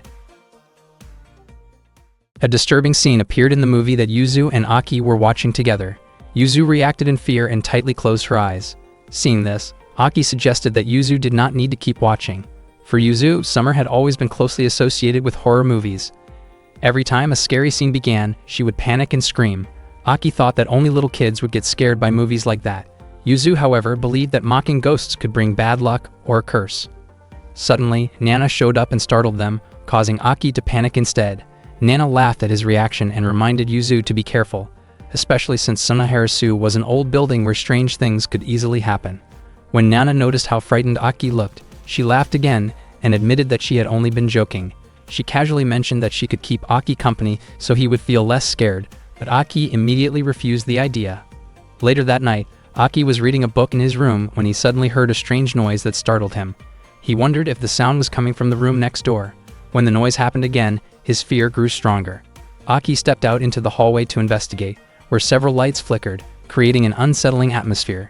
He quickly knocked on Ayaka's door and discovered that Yuzu was also inside the room. Aki explained to Ayaka and Yuzu that he had been hearing strange sounds from the neighboring room. Ayaka told him that the room next to Aki's was an unused storage room. Hearing that information made both Aki and Yuzu visibly uneasy. Ayaka added that the storage room could only be accessed through an old door in the courtyard, and her grandmother had once referred to it as a sealed storage space. This explanation caused Aki and Yuzu to panic even more. Aki then asked why Yuzu was in Ayaka's room. Ayaka gently held Yuzu and explained that Yuzu wanted to stay with her that night. Ayaka also asked if Aki wanted to do the same, especially since she knew that he and Yuzu had watched a horror movie earlier that evening. Aki reacted strongly, feeling misunderstood, and quickly returned to his room. He tried to calm himself down, but the strange noise echoed once again, making him even more nervous. Driven by curiosity, Aki decided to check the storage room himself. He tried to convince himself not to be afraid and went straight to the door. When he pulled the handle, the door opened easily, even though it was supposed to be sealed. Inside, the storage room was surprisingly clean and well lit. The noise continued, and it turned out that Nana was inside, exercising by herself. Nana asked why Aki was there, while Aki questioned why she was using the storage room and why the noise could be heard all the way to his bedroom. Nana found it strange that Aki looked relieved rather than upset. She assumed that he had been scared and had mistaken the noise for something supernatural. Aki asked about the equipment Nana was using, and she explained that it was called a treadmill. Nana mentioned that she exercised regularly to stay fit and even invited Aki to join her for a late-night workout, but he declined. The room was filled with various exercise equipment. Nana explained that her living space was too small, so she had been using the abandoned storage room to store her belongings. She asked Aki to keep it a secret, believing that Ayaka would scold her for wasting money. Unexpectedly, Ayaka appeared, having come to the storage room after hearing Aki's concerns. Ayaka then realized how many unnecessary items Nana had purchased. As a consequence, Ayaka decided that starting the next day, she would add extra vegetables like paprika and shiitake mushrooms to Nana's meals. Nana desperately begged for any other kind of punishment, as long as it was not that one. At that moment, Aki realized that the most frightening thing at Sunaharasu was not ghosts, but Ayaka herself. Because of the situation, Ayaka instructed Nana to tidy up all of her belongings. Rather than letting the items go to waste, Nana decided to entrust some of them to Yuzu and Aki. Aki was willing to bring 1 or 2 items back to his room. Yuzu, however, felt reluctant since most of the equipment was large and took up too much space. Nana playfully turned on the treadmill, causing Yuzu to start running on it and eventually lose her balance and fall. Annoyed, Yuzu refused to take the machine to her room and even kicked it, only to hurt her foot in the process. Nana reminded her to take good care of the equipment, especially since it was very expensive. Yuzu wondered why Nana did not keep it in her own room instead. Nana explained again that her room was too small and suggested a stamina challenge, where the loser would have to take all the equipment. Yuzu found the idea unnecessary, but Nana continued teasing her by calling her weak and lacking confidence. Yuzu insisted that she was no longer as fragile as she used to be. The endurance challenge was about to begin, with Sumire, Yuri, and Aki acting as the judges. Sumire showed her support for Yuzu, while Aki grew curious about whether Yuzu was actually good at sports.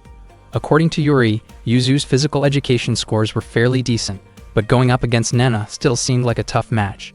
The first round used an ab roller. Aki felt flustered as he watched Nana, exercising with strong confidence, while Nana asked the judges to pay close attention. Yuzu struggled a lot with the equipment, and in the end, Nana won the first round. The loss left Yuzu feeling frustrated. The next round involved a balance ball. Nana maintained her posture smoothly on top of the ball, once again making Aki feel awkward as he tried to stay focused on his role as a judge. Meanwhile, Yuzu lost her balance almost immediately after sitting on the ball and fell off. Nana won the second round as well. She felt pleased with herself, but she also noticed that Sumire seemed unwell from getting too excited while watching Yuzu exercise. Sumire mentioned that Yuzu looked especially cute to her. Nana became increasingly confident, convinced that she would be the one to win the entire competition. Yuzu then challenged Nana to a pull-up contest. At first, Yuzu managed to hold on steadily. Aki observed that Yuzu's lighter body gave her an advantage. Over time, Nana grew exhausted, lost her grip, and dropped down, allowing Yuzu to win that round. Yuzu felt proud to finally show her true strength. Not long after, Ayaka arrived and reminded everyone to keep the noise down. Nana explained that they were deciding where to place a treadmill. Ayaka pointed out that placing it in their room could damage the floor and suggested keeping it in the storage room instead. The group felt disappointed after putting so much effort into the endurance challenge. Later that afternoon, Aki helped Ayaka with her chores. He struggled to stay focused, noticing that her clothes were soaked from water play, which made the situation a bit distracting for him. Ayaka thought that summer was the best season for getting wet and having fun. When she moved to change her top, Aki quickly stopped her. Ayaka explained that she was wearing swimwear underneath, so it was not an issue. When Aki tried to empty a heavy bucket, Ayaka insisted on handling it herself. Aki felt uneasy letting her take on such a demanding task, but Ayaka noticed that he was having trouble lifting it and took over anyway. After everything was finished, Aki returned indoors, realizing that he needed to become stronger. Yori then approached Aki and offered to help. Aki shared all of his concerns with her. Yori acknowledged that Ayaka's work was physically exhausting and suggested that Aki could help her relax with a massage. Aki agreed with the idea. Yori enthusiastically demonstrated a new massage technique using sumire as an example, making sure it was done safely and properly. Despite initially doubting it, Sumire ended up feeling surprisingly relieved after the massage. Yori explained that the technique focused on easing muscle tension, which helped prove its effectiveness. She then encouraged Aki to try it himself. Later, while in his room, Aki thought about how to naturally suggest a massage to Ayaka without making things awkward. He went to the kitchen and gave her a small note, which turned out to be a free massage coupon. Aki admitted that he simply wanted to help ease her workload. Hearing that, Ayaka hugged him and praised him for being thoughtful. She decided to use the coupon right away. Aki began massaging Ayaka's shoulders, and she encouraged him to apply more pressure. After working on her shoulders and neck for a while, Aki carefully tried a different area to help her relax further. Ayaka reacted in surprise and turned to look at him. Aki became embarrassed and explained that he only wanted to help her feel less tired. Ayaka teased him lightly, calling him a bit inappropriate. Aki then used the proper technique Yuri had taught him, but Ayaka did not react the same way Sumire had earlier. After a short while, Ayaka asked him to stop, saying she already felt much better. She admitted that she did not expect Aki to be so skilled and felt more energized afterward, even becoming motivated to prepare snacks. Aki wondered if Ayaka was just being kind to encourage him. He later told Yuri that the massage technique did not seem to have the same effect on Ayaka. Curious, Yuri returned to Sumire's room to check whether Aki had followed the technique correctly. When Aki tried the massage on Sumire again, it clearly worked as intended. Yuri began to wonder whether Sumire was simply more sensitive, or if Ayaka was just much stronger and less affected by it. One day, Maya and Maiko went to Nana to ask for help with their homework. Nana agreed to help, but she found it strange that they came to ask for assistance at the very end of the vacation. Maiko explained that summer break was the only time they could see young men relaxing freely at the swimming pool. Nana was surprised to find out that Maiko and Maya had been going to the pool every single day. While they were quietly arguing about it, Aki tried to slip away unnoticed, but Nana immediately caught him. Instead of stopping him, Maiko and Maya invited Aki to spend time with them. Aki became nervous, convinced that they were planning something strange. Nana then suggested turning Aki into a kind of reward. For every page of homework Maiko and Maya completed, they would earn 10 seconds to spend with Aki. Aki felt uncomfortable with the idea, but Nana explained that without his cooperation, Maiko and Maya would never finish their homework. If their homework remained unfinished, they could be punished at school, and they would likely blame Aki for it. Reluctantly, Aki agreed as long as they promised not to do anything inappropriate to him. Before long, Maiko finished her first page. Nana commented that Maiko's focus seemed to improve whenever young men were involved. Nana allowed Maiko to enjoy her earned time, and Maiko chose to gently massage Aki's shoulders. Shortly after that, Maya announced that she had completed 2 pages of homework. She surprised Aki by suddenly leaning very close to him, which startled him greatly. Maya seemed amused by Aki's innocent reaction. Maiko then completed 3 pages, earning 30 seconds with Aki. When it was her turn, Maiko became very bold and overly familiar, leaving Aki feeling helpless and overwhelmed. Maiko claimed that she could absorb energy more easily through direct contact, and Aki reacted by calling her shameless. Nana quickly intervened and pulled Aki away once the time was up. After that, Maiko and Maya became much more serious about finishing their homework. though their behavior toward Aki grew increasingly intense. Once they were exhausted, they decided to take a short break. Not long afterward, Ayaka arrived and served tea. Mayiko suggested playing a game called the King Game. Ayaka asked if she could join, and Mayiko agreed, as long as Ayaka did not give any orders related to homework. Before the game began, Ayaka changed into her high school uniform. In the first round, Maya became the king and ordered numbers 1 and 3 to eat Pocky together. It turned out to be Ayaka and Aki. They had to face each other closely, and Aki struggled to stay calm as Ayaka's face slowly moved closer. Seeing this, Nana and the others also became curious and excited by the game. In the next round, Mayiko became the king and gave an order involving herself and number 2, who turned out to be Ayaka. Mayiko became completely captivated by Ayaka's presence. In the following round, Maya became the king again and chose number 3 to eat Pocky with her, which once again turned out to be Ayaka. After that, both Mayiko and Maya grew increasingly fascinated by Ayaka. Then it was Ayaka's turn to become the king. She chose numbers 2 and 4, who turned out to be Mayiko and Maya. Both of them felt extremely embarrassed, but they could not refuse Ayaka's command. Meanwhile, Nana grew annoyed because she had never gotten a turn. She insisted on playing the game with Aki herself. Unfortunately, it was already getting late, and Ayaka had to start preparing dinner. She reminded Mayiko and Maya to finish their homework. They hurried to complete it, eventually becoming completely worn out. Afterward, Nana reminded Aki that he had promised to help her relax. Maya and Mayiko also became interested in receiving the same treatment. When Aki began helping them unwind, they reacted dramatically, overwhelmed by how unexpectedly effective it was. That day, Nana was in Aki's room, letting him know that there would be a fireworks festival next week. Nana truly loved fireworks festivals, especially because the sound of fireworks bursting in the sky always felt like a sign that summer was coming to an end. Once summer vacation was over, Nana would be going back home. Seeing Aki staying silent, Nana quickly hugged him and pushed him onto the bed in a playful way. She pulled on his arm and urged him to talk to her. Aki groaned slightly from the sudden movement, but Nana kept holding on. In the end, Aki admitted that Nana's departure would make him feel lonely. After hearing that, Nana finally let him go and casually invited him to play games with her. Later that afternoon, Aki accompanied Ayaka to the market. Ayaka was very grateful for his help as they went from stall to stall, stopping by a vegetable stand to buy several ingredients. While they were shopping, Aki noticed a poster advertising the upcoming fireworks festival. When they returned home, Nana welcomed them cheerfully. Nana mentioned to Ayaka that she had not done anything relaxing in a long time. Ayaka then invited Nana into her room and asked Aki to put away the groceries. Aki did not understand what they were talking about. After finishing his task, he found himself standing outside Ayaka's room, trying to listen out of curiosity. He heard Nana's voice reacting strongly to something, which only confused him more. A short while later, Nana came out of the room and noticed Aki standing there. She wondered whether he had heard anything and reminded him that listening in on others was not polite. Aki's face turned red as he asked what they had been doing. Nana explained that she had been having her ears cleaned, a simple form of relaxation, and asked if Aki might want to try it too. She described the experience in a lighthearted way and laughed at Aki's flustered reaction. Not long after, Nana insisted that Aki should also have his ears cleaned. Aki looked extremely nervous and embarrassed.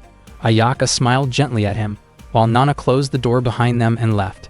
Ayaka reassured Aki and told him not to feel tense. She suggested that he close his eyes and imagine the calm feeling of being taken care of, like when he was younger. Aki rested his head on Ayaka's lap, still feeling shy. Ayaka calmly told him there was no need to be nervous. As she began cleaning his right ear, she noticed how small and neat his ear looked, which made her smile. Aki slowly relaxed as Ayaka continued with gentle and careful movements. The experience made him feel at ease, and he enjoyed the quiet moment.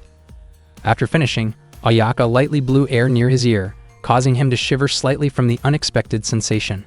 Aki then turned to the other side so Ayaka could clean his left ear as well. Being so close made him feel even more self-conscious, but Ayaka continued calmly and professionally. From such a short distance, Aki noticed Ayaka's pleasant, soothing presence, which made him feel safe and relaxed. Before long, Ayaka finished and confidently mentioned that she was quite skilled at ear cleaning, noting that Yuzu and the others also found it very comfortable when she helped them. Aki felt so relaxed that he ended up falling asleep on Ayaka's lap. Nana later returned, wanting to ask how Aki felt, but Ayaka quietly stopped her so Aki could keep sleeping. Aki's sleeping face looked innocent and peaceful. After he woke up, he thanked Ayaka sincerely and left her room. Shortly after, he saw Nana showing a photo of him sleeping to Yuzu and the others. Aki could only hope they would not tease him too much. Yuri then shared a photo of Nana and Yuzu while they were also having their ears cleaned, which made the situation feel a bit more balanced. That evening, Nana appeared wearing a yukata and proudly showed it to Aki. She wanted Aki to light fireworks with her right away. Aki did not fully understand what Nana meant, and Nana simply laughed, admitting that she was not entirely sure either.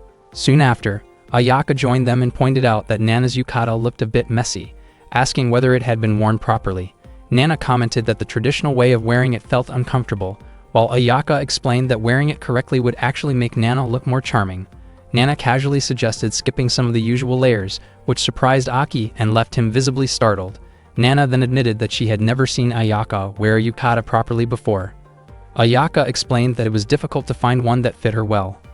Nana suggested that while local shops might not have the right size, online stores probably would. Ayaka responded with a gentle smile, and Nana suddenly realized that Ayaka was not very familiar with using computers or smartphones. Ayaka said she did not mind skipping the yukata altogether, though Aki felt a little disappointed by that. In the end, Ayaka decided she would try wearing it after all and asked Aki to help her prepare the outfit properly. Aki became extremely nervous and wondered why he was the one being asked, thinking it would make more sense for the girls to handle it together. Meanwhile, Yuri and Sumire were helping Yuzu put on her yukata. Yuzu admitted that being expected to wear traditional clothing like that was something she accepted, since as a senior she felt responsible for setting a good example. She also admitted that she did not have any special reason for inviting Aki to the festival. It was simply a polite gesture, considering they all lived under the same roof. After finishing, Yuzu, Sumire, and Yuri headed straight to Aki's room. Yuzu opened the door, only to find Aki being surrounded by Ayaka and Nana. Yuzu looked visibly annoyed and immediately closed the door again. That night marked the Summer Fireworks Festival. The festival grounds were filled with various stalls, including food booths, game stands, and other festival attractions. Aki attended the festival together with the residents of Sunoharasu. He was completely amazed, as it was his first time ever seeing a summer festival. Nana and Ayaka held on to Aki's hands tightly to make sure he would not get lost, since he was unfamiliar with the area. Ayaka reminded him to stay close and not wander off. Nana pointed out that Aki should feel lucky, since it was rare for two girls to accompany one boy so attentively. However, Aki felt more like a strange creature being carefully guarded. Before long, Yuzu and the others told Ayaka that they wanted to check out some stalls on the other side. Aki wanted to go along, but Yuzu did not allow it. Apparently, Yuzu and the others had experienced the same treatment in previous years, so it seemed like this would be a valuable experience for Aki as well. Nana, Aki, and Ayaka continued walking together. Aki tried to pull his hands free, but Nana warned him not to blame her if he ended up getting lost. Aki was confident that he would not get separated from them. The three of them headed to a shooting game booth. Nana took her shot and successfully won a prize. Aki thought it was impressive and wanted to try the game himself. Noticing that Aki was holding the toy gun incorrectly, Nana stepped in to guide him, explaining that because of his small build, he needed to hold it with both hands and lower his stance slightly to steady himself. Nana stood very close while helping him, which made Aki feel nervous and flustered. Unfortunately, he still failed to win a prize. After that, they continued walking around the festival. Aki was confused when Nana took his hand again, but she explained that she considered the shooting game a competition, and since Aki lost, she felt justified in holding his hand. Next, Nana invited Aki to try the goldfish scooping game. Sadly, Aki was unable to catch a single fish, while Nana easily scooped up several with her net. Nana teased Aki for his poor results. She then returned all the fish she caught to the vendor. Aki wondered why she would do that, and Nana explained that she would not be able to take care of them properly. Soon after, Maiko and Maya approached them. They began to tease Aki, but Nana quickly stepped in to stop them. The group continued walking together. Maiko and Maya had come to the festival hoping to see young men wearing yukata, but most of the men they encountered were already with partners. That was why they became overly excited when they met Aki. Nana immediately stopped Maya when she tried to get too close to him. Before long, they stopped by Yatsuho's stall.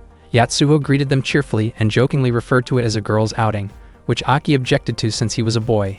Yatsuho's stall sold various kinds of food, and she recommended that Aki try buttered potatoes with squid innards, edamame, fried tofu, and grilled squid. She also offered a special sake to Ayaka, but Ayaka declined because she was acting as Aki's supervisor that night. Yatsuho was surprised to learn that so many people were assigned to look after Aki. After that, Ayaka fed Aki some snacks and Nana and the others soon followed suit. Aki ended up having to taste a wide variety of food. Eventually, he admitted that he could not take it anymore and ran off. Mayuko began to wonder if their behavior toward Aki had been too much. Meanwhile, Yuzu and the others were spending time at a game booth. Yori grew curious about what Aki and the others were doing. Yuzu claimed that she did not care about Aki at all. Aki ran so far that he ended up in a place he did not recognize. Not long after, Yuzu received news that Aki was missing. Nana and the others had already split up to search for him. Nana asked Yuzu to contact her immediately if she found him. Even then, they still could not locate Aki. Aki realized that he had run much farther than he thought and decided that he needed to head back. Suddenly, fireworks lit up the night sky. Aki thought that he should have been watching them together with Ayaka and the others, and he felt deeply guilty. Just then, Ayaka finally found him. Aki's eyes filled with tears when he saw her standing in front of him. He cried and apologized for causing so much trouble. Ayaka realized that Aki truly needed her care and attention. She held him tightly to comfort him. At the same time, Yuzu and the others were still searching for Aki. Mayuko and Maya asked some children if they had seen him, but they ended up teasing them as well, which made Nana scold them. Ayaka and Aki quietly enjoyed the fireworks together. Ayaka then suggested that they return since everyone was worried about him. She held Aki's hand firmly to make sure he would not run off again.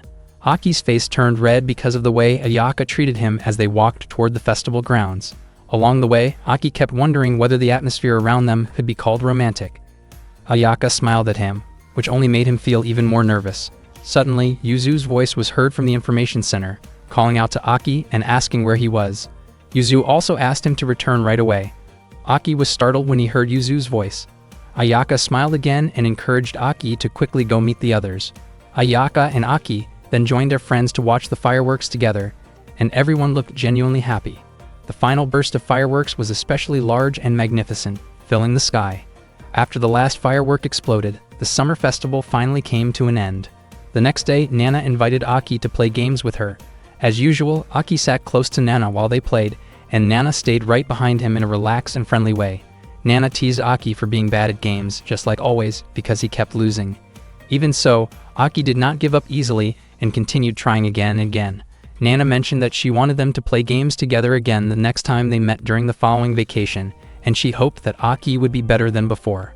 That day, Nana was getting ready to return home. Nana said goodbye to Aki and the others, and she admitted that she felt happy even though her stay at Sunaharasu was short. She felt that her summer vacation had been truly enjoyable because she spent it with everyone there. After Nana left the house, Aki looked sad and immediately went after her. He called out to Nana and promised that by the next time they met, he would already be much better at playing games. Hearing that, Nana turned around and smiled at Aki. Early in the morning, Yuzu and Aki were brushing their teeth together in the bathroom. Not long after that, Ayaka came in and reminded Aki that it was time to leave for school. Aki was captivated by Ayaka's appearance because she was wearing a maid uniform, and he wondered why she was dressed that way. Ayaka explained that they were going to help out in the shopping district that day. She had already asked Yuri to inform Aki beforehand, but Yuzu had forgotten to pass along the message. Ayaka then invited Aki to come with her to help at the shopping area, and Aki happily agreed. That day, Ayaka and Aki went to the shopping district together. When they arrived, Yatsuho greeted them enthusiastically and gave Aki a friendly hug. Aki noticed the faint smell of alcohol and assumed that Yatsuho might have already had a drink. Ayaka gently reminded Yatsuho to be careful around Aki. Aki then asked what kind of work they would be doing that day.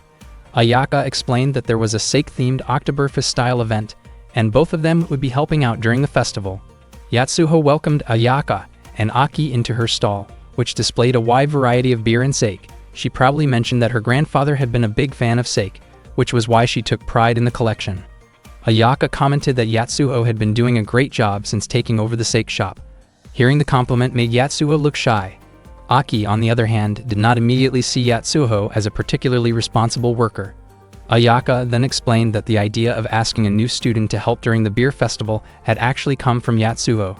Yatsuho admitted that it was mostly an excuse so she would have extra help at the shop, which made Ayaka laugh. After that, Yatsuho told Aki to change into a uniform she had prepared. To Aki's surprise, it turned out to be a maid uniform. He could not understand why a boy like him was expected to wear something like that. Yatsuho explained that most of the helpers were usually women, so she only had that type of uniform available. She also casually mentioned that Aki's gentle facial features made the outfit look acceptable on him. Aki strongly wanted to refuse, but then he remembered the bag Yuri had given him earlier. Yuri had told him to open it, saying that he would probably need what was inside. Aki expected to find a male uniform, but instead Yuri had included a wig. With no other option, Aki reluctantly put on the maid uniform along with the wig Yuri had provided. Ayaka praised Aki's new look and said it suited him surprisingly well. Yatsuho also commented that he looked charming in a lighthearted way. Despite the compliments, Aki felt very uncomfortable with his appearance. Yatsuho explained that Oktoberfest originated in Germany, so she asked Aki to imagine that their shop was located there. She then invited everyone to officially start the event. As soon as the stall opened, customers began to arrive one after another. Yatsuho mentioned that whenever Ayaka helped at the shop, the crowd was always lively. Before long, a customer placed an order. Aki quickly went over to take it, but he became confused while writing everything down. Ayaka noticed his struggle and immediately stepped in, clearly calling out the order to Yatsuho. Aki was amazed by how easily Ayaka handled the foreign language menu. Ayaka smiled at him and reassured him that he would get used to it over time. As the day went on, the number of customers kept increasing. At one point, Aki was carrying a glass of beer to a table and was surprised by how heavy it was. He was impressed when he saw Ayaka carrying 4 glasses at once with ease. Unfortunately, Aki accidentally spilled some beer on a customer's table. Startled, he apologized right away. The customer responded calmly and treated it as a minor accident, even taking it as part of the lively festival atmosphere. Ayaka came over to clean up the spill and also offered a small side dish as a courtesy, which made the customer very happy with the shop's service. Meanwhile, Aki felt guilty for causing trouble and thought that he might not be cut out for serving customers. Ayaka gently comforted him, reminding him that everyone makes mistakes and that she did not mind helping him. She encouraged him to keep smiling and not lose confidence. Hearing that, Aki felt motivated again and promised himself that he would keep doing his best. After that, Aki was able to handle his work much better. He became friendly with the customers and served them efficiently. He genuinely started to enjoy the job. Seeing how enthusiastic Aki was made both Ayaka and Yatsuho feel happy as well. In the late afternoon, Yatsuho sincerely thanked Aki and jokingly praised him for his dedication while working in the maid outfit. She even suggested that he could help promote the shop. Aki explained that he wore the wig because he felt embarrassed about being recognized by others. When Aki became flustered, Ayaka immediately hugged him to calm him down. His frustration faded instantly and was replaced with nervousness. Ayaka told him that he was a good and admirable kid. Suddenly, Ayaka fell asleep, and Aki wondered if Yatsuho had given her some sake. Yatsuho simply laughed at Aki's worried rambling, while Aki tried his best to wake Ayaka up. The next day, Yuzu, Yuri, and Sumire prepared to leave for a school trip to the mountains of Kyoto. Before heading out, Yuzu reminded Aki and Ayaka to behave themselves while they were away from the dormitory. Aki honestly had no idea what Yuzu was trying to imply. Ayaka simply hoped that the 3 of them would enjoy their trip. After that, Yuzu and the others said their goodbyes and left. Yuri looked forward to taking good photos during the trip, while Yuzu planned to buy a small Buddha statue as a souvenir. Sumire reminded Yuzu to double-check whether she had left anything behind. Meanwhile, Ayaka mentioned to Aki that the dormitory would probably feel quiet without Yuzu and the others around. She even casually suggested spending time resting together, which completely caught Aki off guard. Feeling flustered, he immediately ran back inside the dormitory. The following day, while Ayaka was cleaning the yard, she found herself wondering what Yuzu and the others might be doing in Kyoto. The air felt especially cold that day. Suddenly, Nana stopped by to greet her, having decided to visit the dormitory just to hang out. Nana mentioned that she was very hungry and asked Ayaka to prepare something to eat. Ayaka asked what kind of food Nana wanted, and Nana said she wanted something warm. After thinking for a moment, Ayaka came up with an idea. Ayaka roasted sweet potatoes using dried leaves in the yard, and once they were ready, shared them with Nana and Aki. Both of them really enjoyed the roasted sweet potatoes, which tasted surprisingly sweet, and Ayaka felt happy seeing their reactions. Aki did not expect that roasting sweet potatoes in the yard could be so enjoyable. Nana joked that they should not lose to Yuzu and the others who were on their school trip, so she took a photo of the 3 of them together and sent it to Yuzu. At the same time, Yuzu and the others were enjoying snacks in Kyoto. Not long after, they saw the photo sent by Nana and replied with one of their own while eating dango. They ended up sending many photos of themselves enjoying various kinds of food. Ayaka then brought more sweet potatoes for everyone to eat, though Nana reminded them not to overdo it. Ayaka brushed it off, saying that she needed plenty of energy because her daily work was physically demanding. With the cold air growing stronger, Ayaka suggested that they go back inside. Nana mentioned that her legs felt numb from the cold, and Ayaka invited her to warm up together in the bathroom. Once inside the dormitory, Nana stepped on a scale and realized that she had probably been slacking off on exercise lately. Ayaka teasingly agreed that Nana's weight might have gone up a little. Nana blamed Ayaka for giving her too many high-calorie foods like sweet potatoes, while Ayaka explained that she simply wanted to prepare food Nana rarely ate. Nana became curious about Ayaka's physical condition and started examining her posture and build, commenting that Ayaka had well-balanced proportions. Nana gently checked Ayaka's midsection and warned her that neglecting physical health could cause problems in the long run. Her serious expression made the moment feel intense, though it quickly turned playful and lighthearted, causing Ayaka to laugh. Hearing the noise, Aki became curious about what the two of them were doing. At the same time, he was looking at photos Yuzu had sent and wondered what she was up to with her friends in Kyoto. After Nana went home, Aki suddenly heard a loud noise coming from the storage room. Suspecting that someone might have broken in, he carefully approached, ready to protect Ayaka if necessary. However, his suspicion turned out to be wrong. The person inside was actually Ayaka, who was trying to use a treadmill stored there. It seemed that she was not very familiar with the equipment yet. Aki quietly closed the storage room door again, thinking that autumn really was a good season to start exercising. The next morning, Yuzu and the others returned from their school trip. Ayaka looked extremely exhausted and went to Aki's room to wake him up. Aki was shocked when he saw Ayaka looking very different from her usual energetic self. Panicking, he rushed to Yuzu's room to ask for help.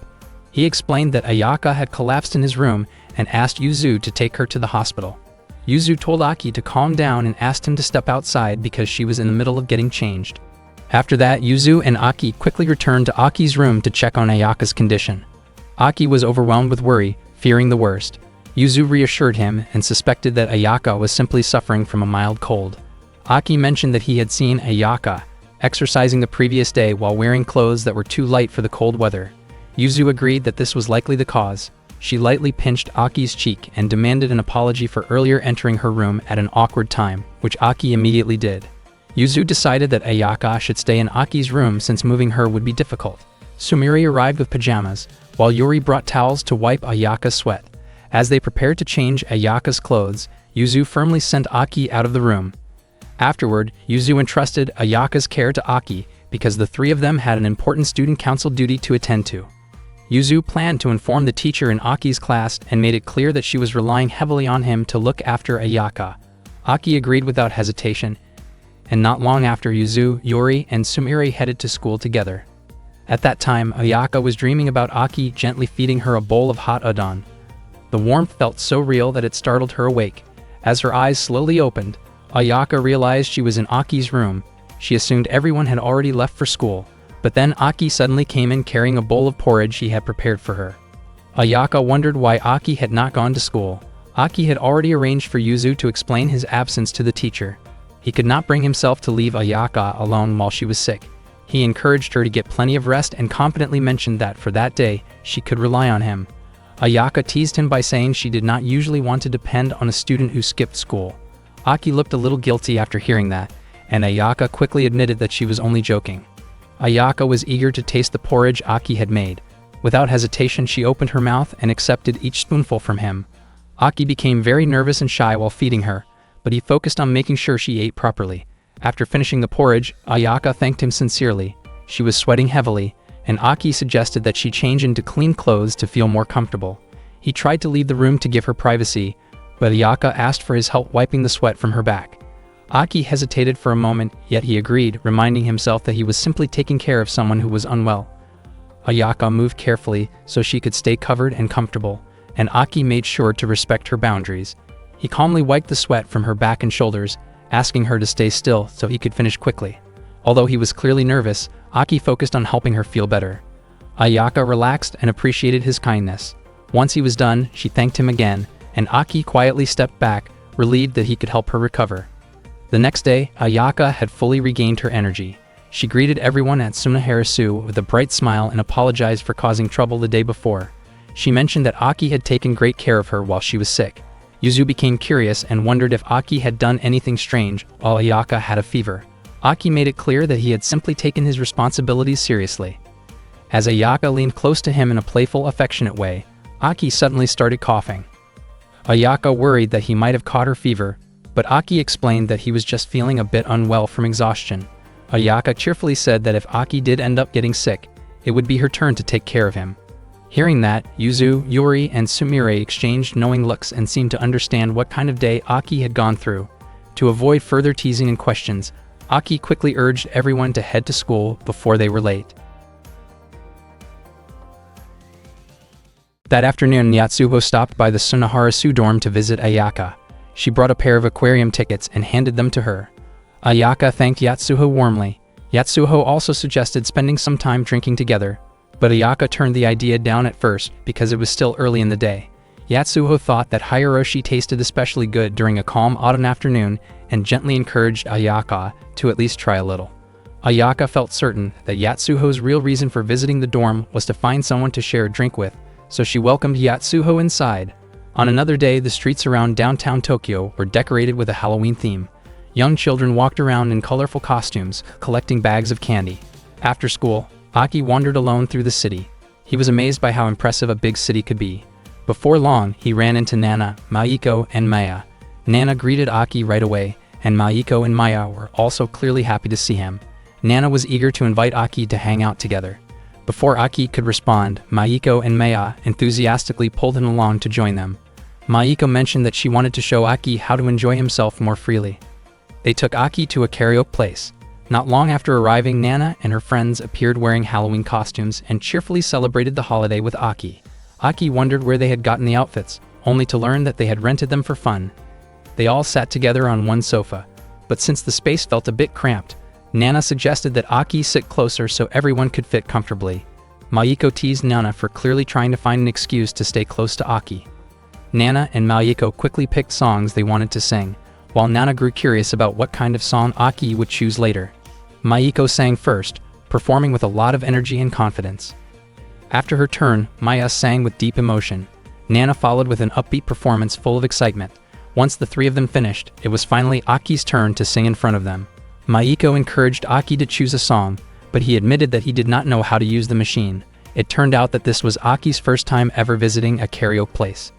Nana kindly picked a song for him and stayed close to help guide him through it. Maya handed Aki the microphone, and although he looked nervous, he tried his best.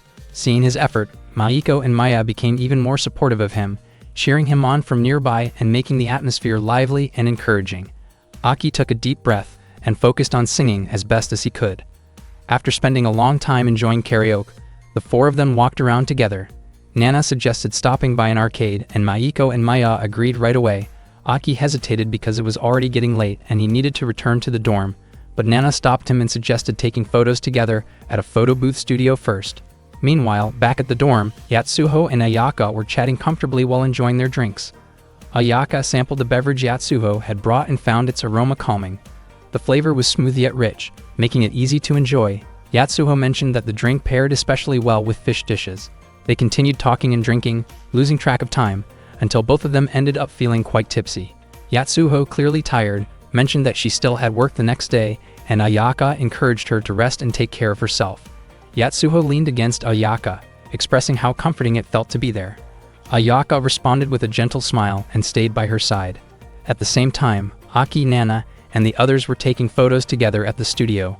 After finishing the group shots, Aki felt relieved, but Nana then asked to take a photo with him alone. They posed together in a playful way, making heart signs with their fingers. Nana proudly showed the photo to Maiko and Maya afterward. Feeling a bit jealous, Maiko and Maya also wanted photos with Aki. They told him not to be nervous and encouraged him to relax. The three of them posed closely for the camera, with Maiko and Maya also making heart signs. Afterward, Aki felt extremely embarrassed when he saw the photos, but he kept them as a memory of the day. Once they had all had their fun, Maiko and Maya decided to continue walking around the city. Before leaving, they reminded Aki to be careful on his way back to the dorm. Nana did not want to miss out and quickly followed them to keep spending time together. When Aki arrived at the front door of the dormitory, he was greeted by Yuzu, who had just gotten back as well. Yuzu scolded him for coming home late. Aki was surprised to see Yuzu wearing a Halloween costume. Yuzu explained that the student council had held an event with local children to celebrate Halloween. She then asked why Aki had returned so late. Aki said that nothing unusual had happened to him. Instead of being relieved, Yuzu became suspicious. Aki looked nervous and quickly headed toward his room. Unexpectedly, a photo that Maya had given to Aki fell to the floor, and Yuzu immediately picked it up. She became visibly upset when she saw an intimate-looking photo of Aki together with Maiko and Maya. Yuzu stated that relationships that appeared too close, like that, were clearly forbidden by the school. Not long after, Yuri and Sumire arrived and asked what was going on. Aki insisted that nothing had happened. Suddenly, they heard a strange noise coming from Ayaka's room. Aki rushed inside and found Ayaka and Yatsuho holding each other closely. Yuzu and the others peeked in as well, guessing that Ayaka and Yatsuho were extremely drunk at the time. Yuzu tried to warn them, but Ayaka and Yatsuho ended up pulling everyone closer in a very intrusive way, making Yuzu panic and cry out for help. Yuri and Sumire hurried over to assist her, yet Ayaka and Yatsuho continued acting carelessly and crossing personal boundaries. Aki did not want to get involved any further and quickly escaped to his room. The next day, Ayaka invited Aki to go to an aquarium. Together, they watched the penguins, which looked incredibly adorable. Earlier at the dorm, Ayaka had asked whether Aki liked penguins. Aki thought that if he admitted liking penguins, Ayaka might see him as too girlish, so he chose to say that he did not really like them. Ayaka then mentioned that she had originally wanted to take him to an aquarium filled with penguins. After hearing that, Aki agreed to go, but he wondered if Ayaka was sure about inviting him when Yuzu clearly loved penguins so much. Yuzu gave Aki permission to go to the aquarium with Ayaka.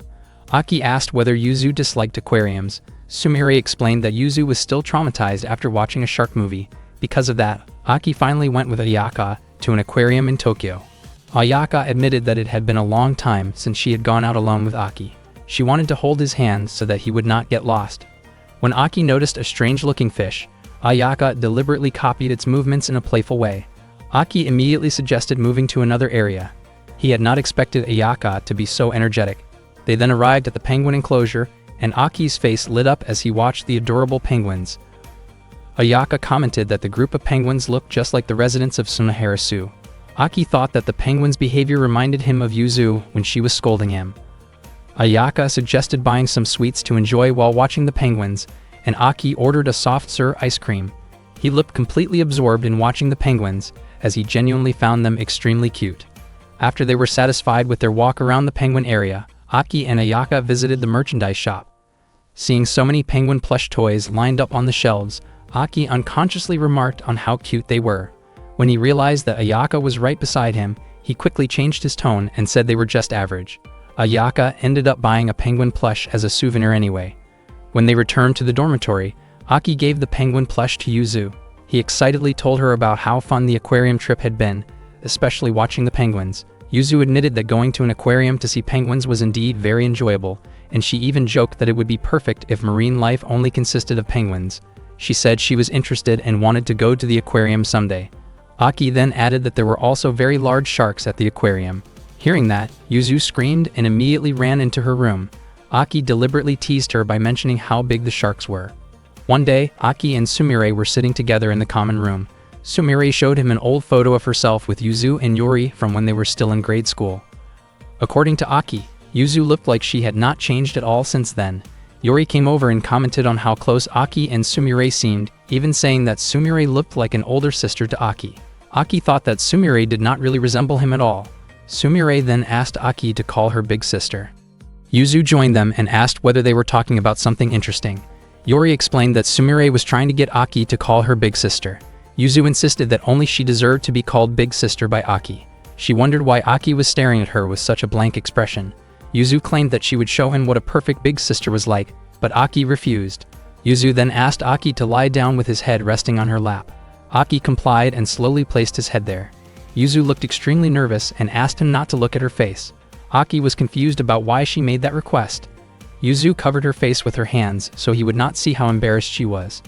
Seeing this, Sumire could not hold back anymore and suddenly asked Yuzu to let her be the younger sister instead.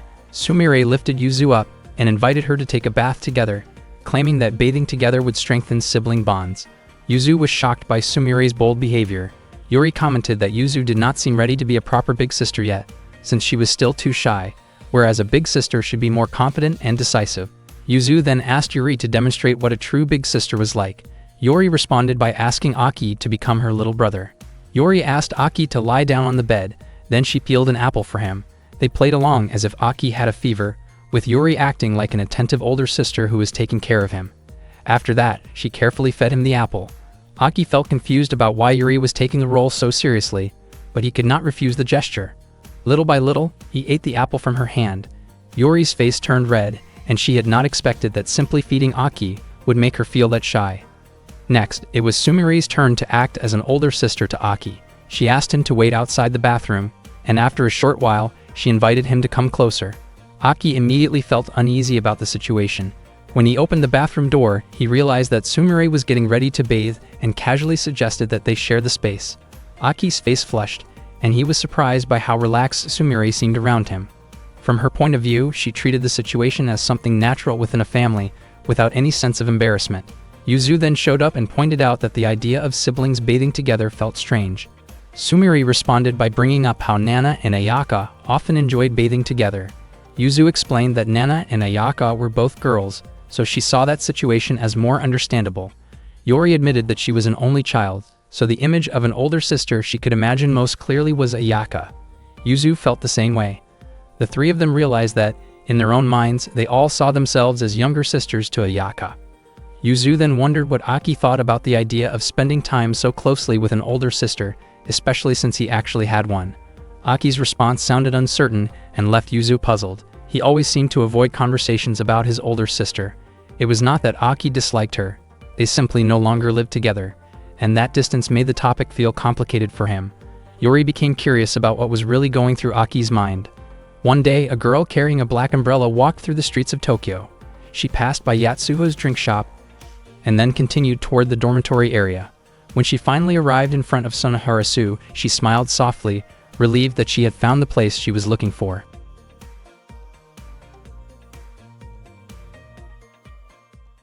One morning, a young woman quietly entered Aki's room at Sunaharasu. She gently woke him up, and Aki slowly opened his eyes, assuming that Ayaka had come to check on him as usual. However, he was immediately startled when he realized that the person standing in front of him was actually his older sister, Matsuri. Matsuri told Aki that it was time for him to get ready and change his clothes. Aki was confused and surprised, wondering why Matsuri had suddenly appeared in his room without warning. His reaction caught the attention of Ayaka, who quickly came over to check on him and asked if everything was okay. Ayaka was also surprised to see an unfamiliar woman in Aki's room. Matsuri then properly introduced herself to the residents of Sunaharasu. Ayaka welcomed her warmly and apologized for unintentionally interrupting Aki's time with his older sister. Aki asked why Matsuri had come all the way to the dormitory, and Matsuri casually explained that it was because of the power of love. Yuzu commented that love really could be irresistible, which made Ayaka smile. Aki, however, could not understand why everyone seemed so satisfied with that answer. Yuzu complimented Aki's outfit, saying it looked cute on him. Aki became embarrassed and learned that the clothes had been brought by Matsuri. Matsuri proudly said that her younger brother should wear outfits that suited him well. Yuri agreed and mentioned that she had already made many cute outfits for Aki herself. Matsuri felt relieved and happy knowing that Aki had found kind friends, even though Aki had once felt like giving up on getting along with them. Yuzu then shared her opinion that Aki looked better in simple, everyday clothes since he was a younger boy. Matsuri looked at Yuzu and asked whether Yuzu was also Aki's friend. Matsuri commented that Yuzu might be the second cutest person in the dormitory and joked that if Yuzu were her younger sister, she would happily take care of her for life. Sumire immediately objected, stating that Yuzu belonged with her and rejected the idea. Matsuri expressed mild disappointment, while Yuzu firmly clarified that she did not belong to anyone. After finishing her introductions, Matsuri prepared to leave. Ayaka asked why Matsuri was not staying overnight, considering she had traveled a long distance. Matsuri politely declined, saying she did not want to cause trouble. Aki tried to send his regards to their parents, only to learn that Matsuri had actually come to take him back home. Matsuri explained that a middle schooler should not live away from family without discussing it properly with an older sibling. Aki refused to return home and insisted that he was doing fine. Matsuri questioned whether he could manage on his own, and Aki responded that Ayaka was the one taking care of him. Hearing this, Matsuri thanked Ayaka and tried to take Aki with her. Ayaka gently stopped Matsuri and reminded her that even as an older sister, she should respect Aki's wishes. Ayaka then reassured Matsuri that Aki's parents had already given their permission for him to stay at Sunaharasu. Matsuri felt that Ayaka sounded overly confident and pointed out that Ayaka might not truly understand what Aki liked. Ayaka calmly stated that she was familiar with the preferences of everyone living in the dormitory. Matsuri remained skeptical and suspected that Ayaka had simply won Aki over through her attentiveness. Ayaka responded that Aki seemed comfortable and content under her care. Matsuri decided to test Ayaka's ability as Aki's caretaker. If Ayaka could prove herself, Matsuri would allow Aki to continue living at the dormitory. Confident that Ayaka would fail, Matsuri was surprised when Ayaka simply smiled and accepted the challenge, mentioning that it had been a long time since she had been tested like this, especially after graduating from high school. Matsuri warned her that failure would mean taking Aki back home. Shortly after, Ayaka changed into her old high school uniform, which made Aki curious about what kind of test would take place. Matsuri explained that she wanted to directly observe how Ayaka took care of Aki in daily situations. During this time, Matsuri suddenly felt hungry, and Ayaka offered to prepare a meal for her. Matsuri declined any special treatment and said that extra points were unnecessary. Ayaka did not mind, as preparing meals was already part of her responsibilities. Matsuri acknowledged that cooking was indeed an important skill for someone in charge of others. Meanwhile, Yuzu and the others were quietly listening in, and they admitted that Matsuri was actually impressive for being able to hold her ground while dealing with Ayaka. Not long after that, Ayaka finished cooking and served hamburger steaks, since Aki had mentioned the day before that he wanted to eat that kind of food. Aki and the others were clearly excited and could not wait to enjoy dinner together. Matsuri believed that simple tricks meant for kids would not work on her, but she was still surprised when she saw the dish placed in front of her, a Genkatsu-style hamburger. It seemed that Ayaka had prepared it on purpose, remembering that both Aki and Matsuri came from Shizuoka. Matsuri admitted to herself that Ayaka was truly a very strong opponent. They soon began eating dinner, and bright expressions appeared on their faces as soon as they tasted the food. Matsuri reminded herself not to forget her main goal, which was to defeat Ayaka and take Aki back home. She planned to say that the food was not good, but once she took a bite, she realized that it was genuinely delicious. She ended up eating enthusiastically, so much so that Yuzu and the others looked at her in surprise. Ayaka smiled happily when she saw how much Matsuri was enjoying the meal. Matsuri acknowledged that Ayaka was indeed highly skilled at cooking, but she felt that the test was not over yet. Ayaka was glad that she could spend more time with Matsuri, but Matsuri made it clear that she would only stay at the dormitory until Ayaka gave up. Ayaka then served dessert, and Matsuri showed an expression of pure enjoyment while eating the pudding Ayaka had made. Sumire commented that Matsuri seemed to be close to giving in to Ayaka, while Yori admitted that Ayaka's cooking really was the best. Ayaka's test continued with various forms of attentive care, such as helping with washing up and offering gentle, thoughtful assistance throughout the evening. Matsuri found herself enjoying Ayaka's care more than she expected. Unexpectedly, Matsuri commented that Ayaka still had room to improve and decided to end the test for the day. Since it was already late, Ayaka suggested that Matsuri stay overnight at the dormitory. Ayaka guided Matsuri to the bathroom, while Aki and the others could only watch from a distance. Ayaka helped Matsuri get ready for bed with careful and considerate gestures.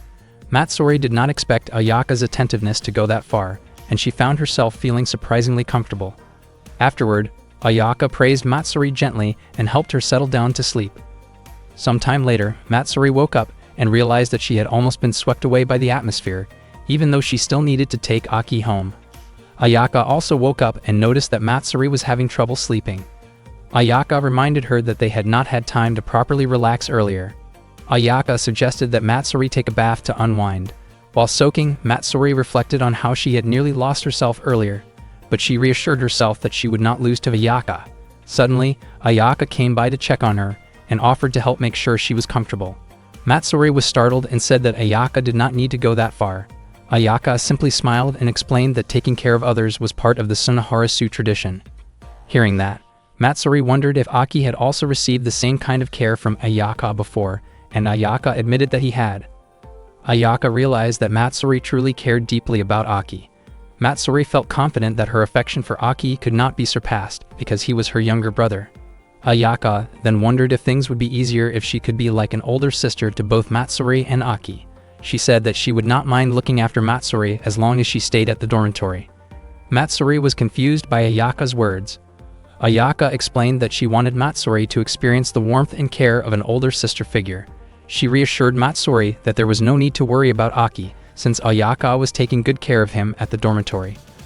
Ayaka's closeness made Matsuri feel restless, as she worried that if this continued, she might get too used to being spoiled by Ayaka. Ayaka expressed her wish to spend more time talking with Matsuri and even hoped that Matsuri would stay at the dormitory forever. Matsuri refused and decided that she would not let Ayaka persuade her that day. She stated that if she ever came back to the dormitory again, she would definitely bring Aki home with her. Ayaka asked herself whether she had passed Matsuri's test. Matsuri admitted that Ayaka had passed this time, but she would give her another test in the future. Ayaka smiled, clearly looking forward to it. She then invited Matsuri to go to sleep. Aki and the others watched from the staircase.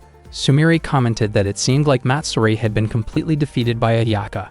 Yori mentioned that Matsuri really was similar to Aki in many ways. Yuzu then wondered whether Aki would continue dressing in such a feminine style. The next day, Aki and Ayaka went shopping at the market, while Matsuri secretly followed them from behind. She had made up her mind to take Aki away without being noticed. Aki and Ayaka continued shopping as usual, and when Matsuri saw how close they seemed, she immediately approached them, assuming something inappropriate was happening. Aki wondered why Matsuri was there. Matsuri explained that she wanted to continue the test from the previous day and said she needed to observe Ayaka's behavior outside of a formal test situation. She quickly declared that Ayaka had failed due to improper conduct, but the situation turned out to be a misunderstanding. Ayaka had only been trying to help Aki eat because his hands were full with shopping bags. Ayaka explained that the manju she had bought from a nearby stall tasted really good and offered one to Matsuri as well. Even so, Matsuri insisted that she would not be fooled and claimed that she would not lose to Ayaka. She felt that she needed to take action. Ayaka mentioned that the shopping area was full of delicious food, but when her attention drifted for a moment, Matsuri suddenly covered Aki's mouth and hurriedly took him away. Ayaka was shocked when she realized that Aki and Matsuri were no longer behind her. At that point, Aki and Matsuri were walking through a narrow alley. Aki wondered where Matsuri was taking him. Matsuri said that she wanted to bring him home, but she admitted that she no longer knew where they were. She asked Aki to show her the way back, but Aki did not want to return home. He felt that if Matsuri was truly worried about him, she should stay at Sunaharasu instead.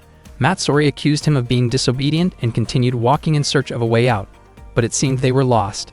After wandering around the area several times without finding a main road, she grew genuinely confused by the streets of Tokyo. They kept searching, but even by late afternoon, they still had not found their way. Suddenly, Matsuri stumbled and fell. Aki immediately removed her shoe to check her foot, but Matsuri misunderstood his concern and thought he was being inappropriate. In reality, Aki had no such intention and noticed that her foot was swollen from an injury. Matsuri brushed it off as a minor sprain. Aki suggested returning to the dormitory and offered to carry her. Matsuri hesitated, feeling conflicted because she was the older sister, but Aki insisted and she eventually agreed.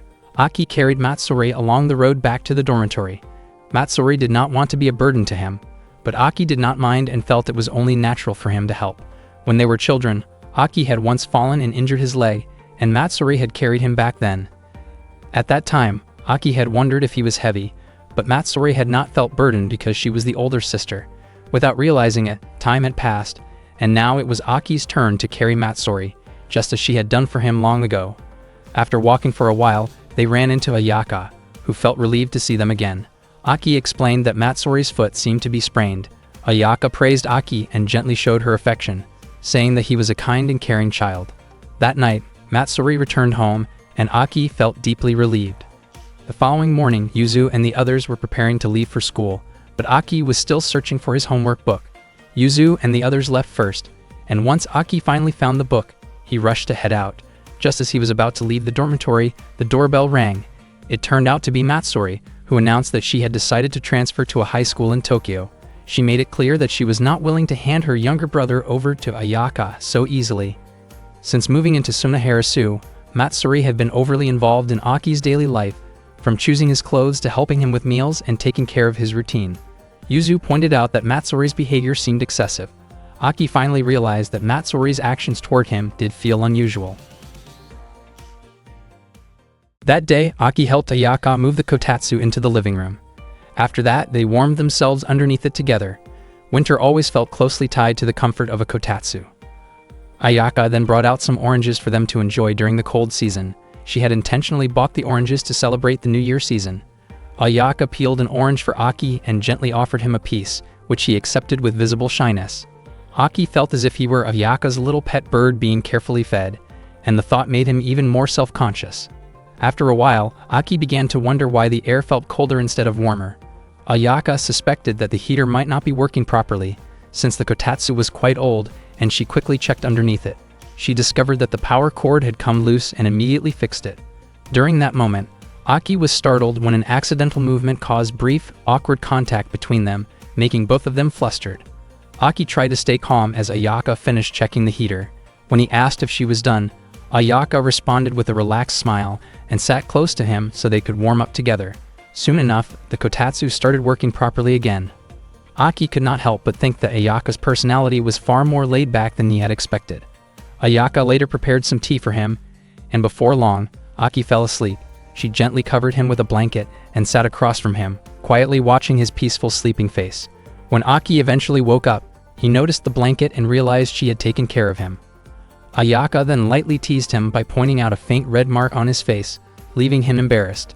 The next day, Yuzu walked home from school with Aki, passing through rows of shops along the way. Aki was clearly excited about receiving a present. Yuzu wondered if Ayaka had also asked him what kind of gift he liked. Aki thought about whether someone would tell Santa on his behalf, or if Santa would already know. He was convinced that Santa must be aware that he had moved into Sunaharasu, and he genuinely looked forward to Christmas night.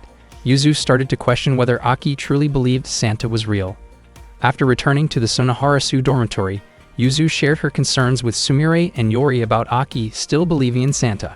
She admitted that she did not have the heart to tell him the truth. Sumire felt that Aki would be deeply shocked if he ever found out. Yuzu believed he might feel crushed for an entire week, just as she once had, and she did not want him to go through the same experience. Yori pointed out that Yuzu seemed especially worried about Aki. Yuzu felt even more conflicted after remembering that Aki had said he planned to stay awake all night so he could meet Santa. She truly did not know what to do. Yuri casually suggested that they find a harmless way to help Aki fall asleep early, but Yuzu immediately rejected any extreme ideas. Sumire's joking suggestion was also dismissed, and they agreed that nothing inappropriate should be done. That Christmas night, the girls gathered together to celebrate at Sunaharasu. Nana approached Aki and handed him a costume she had prepared, but he politely refused. Maiko and Maya admitted that they had mostly come because they wanted to see Aki try on the outfit. Aki found it strange that their way of celebrating Christmas felt so different from what he imagined. Not long after, Ayaka arrived with food for everyone. Yori looked genuinely happy to see everyone gathered together, while Yuzu remained anxious about Aki. Ayaka served a cake she had made herself, explaining that she had worked very hard on it. Nana and Yuzu ended up arguing playfully over the piece decorated with Santa, while Yuri was surprised by how quickly Yuzu's mood could change. Soon after, Yatsuho arrived with drinks. Ayaka apologized for troubling her on Christmas night, but it turned out to be Yatsuho's last delivery of the evening. Ayaka invited her to join the party with everyone at Sunaharasu. Yatsuho had already planned to celebrate Christmas with Ayaka and the others, and she even brought sake as a special gift. However, Aki and Yuzu immediately reminded everyone to drink responsibly. That night, they enjoyed the cake together and chatted in the living room. Yatsuho commented on how cute Maiko and Maya looked and offered them part-time work at her shop during the new year. They declined, saying they were too distracted by watching young men passing by. Yatsuho then invited Aki to help out as well, suggesting he wear a traditional shrine outfit since the shop was located near a shrine. Hearing that, Maya and Maiko became excited at the idea of seeing Aki in such an outfit. Meanwhile, Nana admitted that there was no place more comfortable than Sunaharasu. Yori encouraged her to move in, mentioning that there were still plenty of empty rooms. Nana truly wanted to stay there, but the distance from her school made it difficult. Ayaka then suggested that Nana stay over for the night, and Nana happily agreed. Seeing Yuzu's gloomy expression, Nana guessed that Yuzu might be worried about her getting too close to Aki, and jokingly hinted at staying near him that night. As Maiko, Maya, and Yatsuho continued chatting enthusiastically about young men, Aki felt completely unable to keep up with the conversation and quietly headed back to his room. Nana followed him and suggested sneaking out for a Christmas night walk. Aki gently scolded her, believing that misbehaving would mean not receiving any gifts from Santa. Nana was surprised that Aki still believed in Santa, but thankfully, Yuzu managed to stop her from revealing the truth. That night, Matsuri quietly made her way to the Sunaharasu dormitory. She was convinced that Aki would want to spend Christmas Eve waiting for Santa. Earlier, Yuzu had told Nana that Aki still believed in Santa Claus. Yuzu did not want Aki to end up disappointed the way she once had. Nana was surprised to learn that Yuzu had also believed in Santa when she was younger. Nana then suggested that Yuzu stay in the same room as Aki that night to make sure he slept peacefully and did not wander around. Yuzu was startled by the idea, but Nana felt it was the only option they had. Meanwhile, Matsuri heard the residents of Sunaharasu celebrating together in the living room. she carefully moved toward Aki's room, hoping to surprise him later. After the Christmas Eve gathering ended, Mayuko, Maya, and Yatsuho said their goodbyes and prepared to leave. Before parting, Mayuko and Maya gave Aki a warm hug and called it their last hug of the year. Deep down, they still felt the night was young and talked about going out to enjoy the holiday atmosphere a bit longer. Unexpectedly, Yatsuho showed interest in joining them and cheerfully referred to it as a Christmas after-party. At the same time, Nana mentioned that she wanted to sleep in the same room as her older sister that night. She encouraged Yuzu to do her best and stay calm. Yuzu felt extremely nervous and embarrassed after hearing that. Soon after, Yuzu headed toward Aki's room.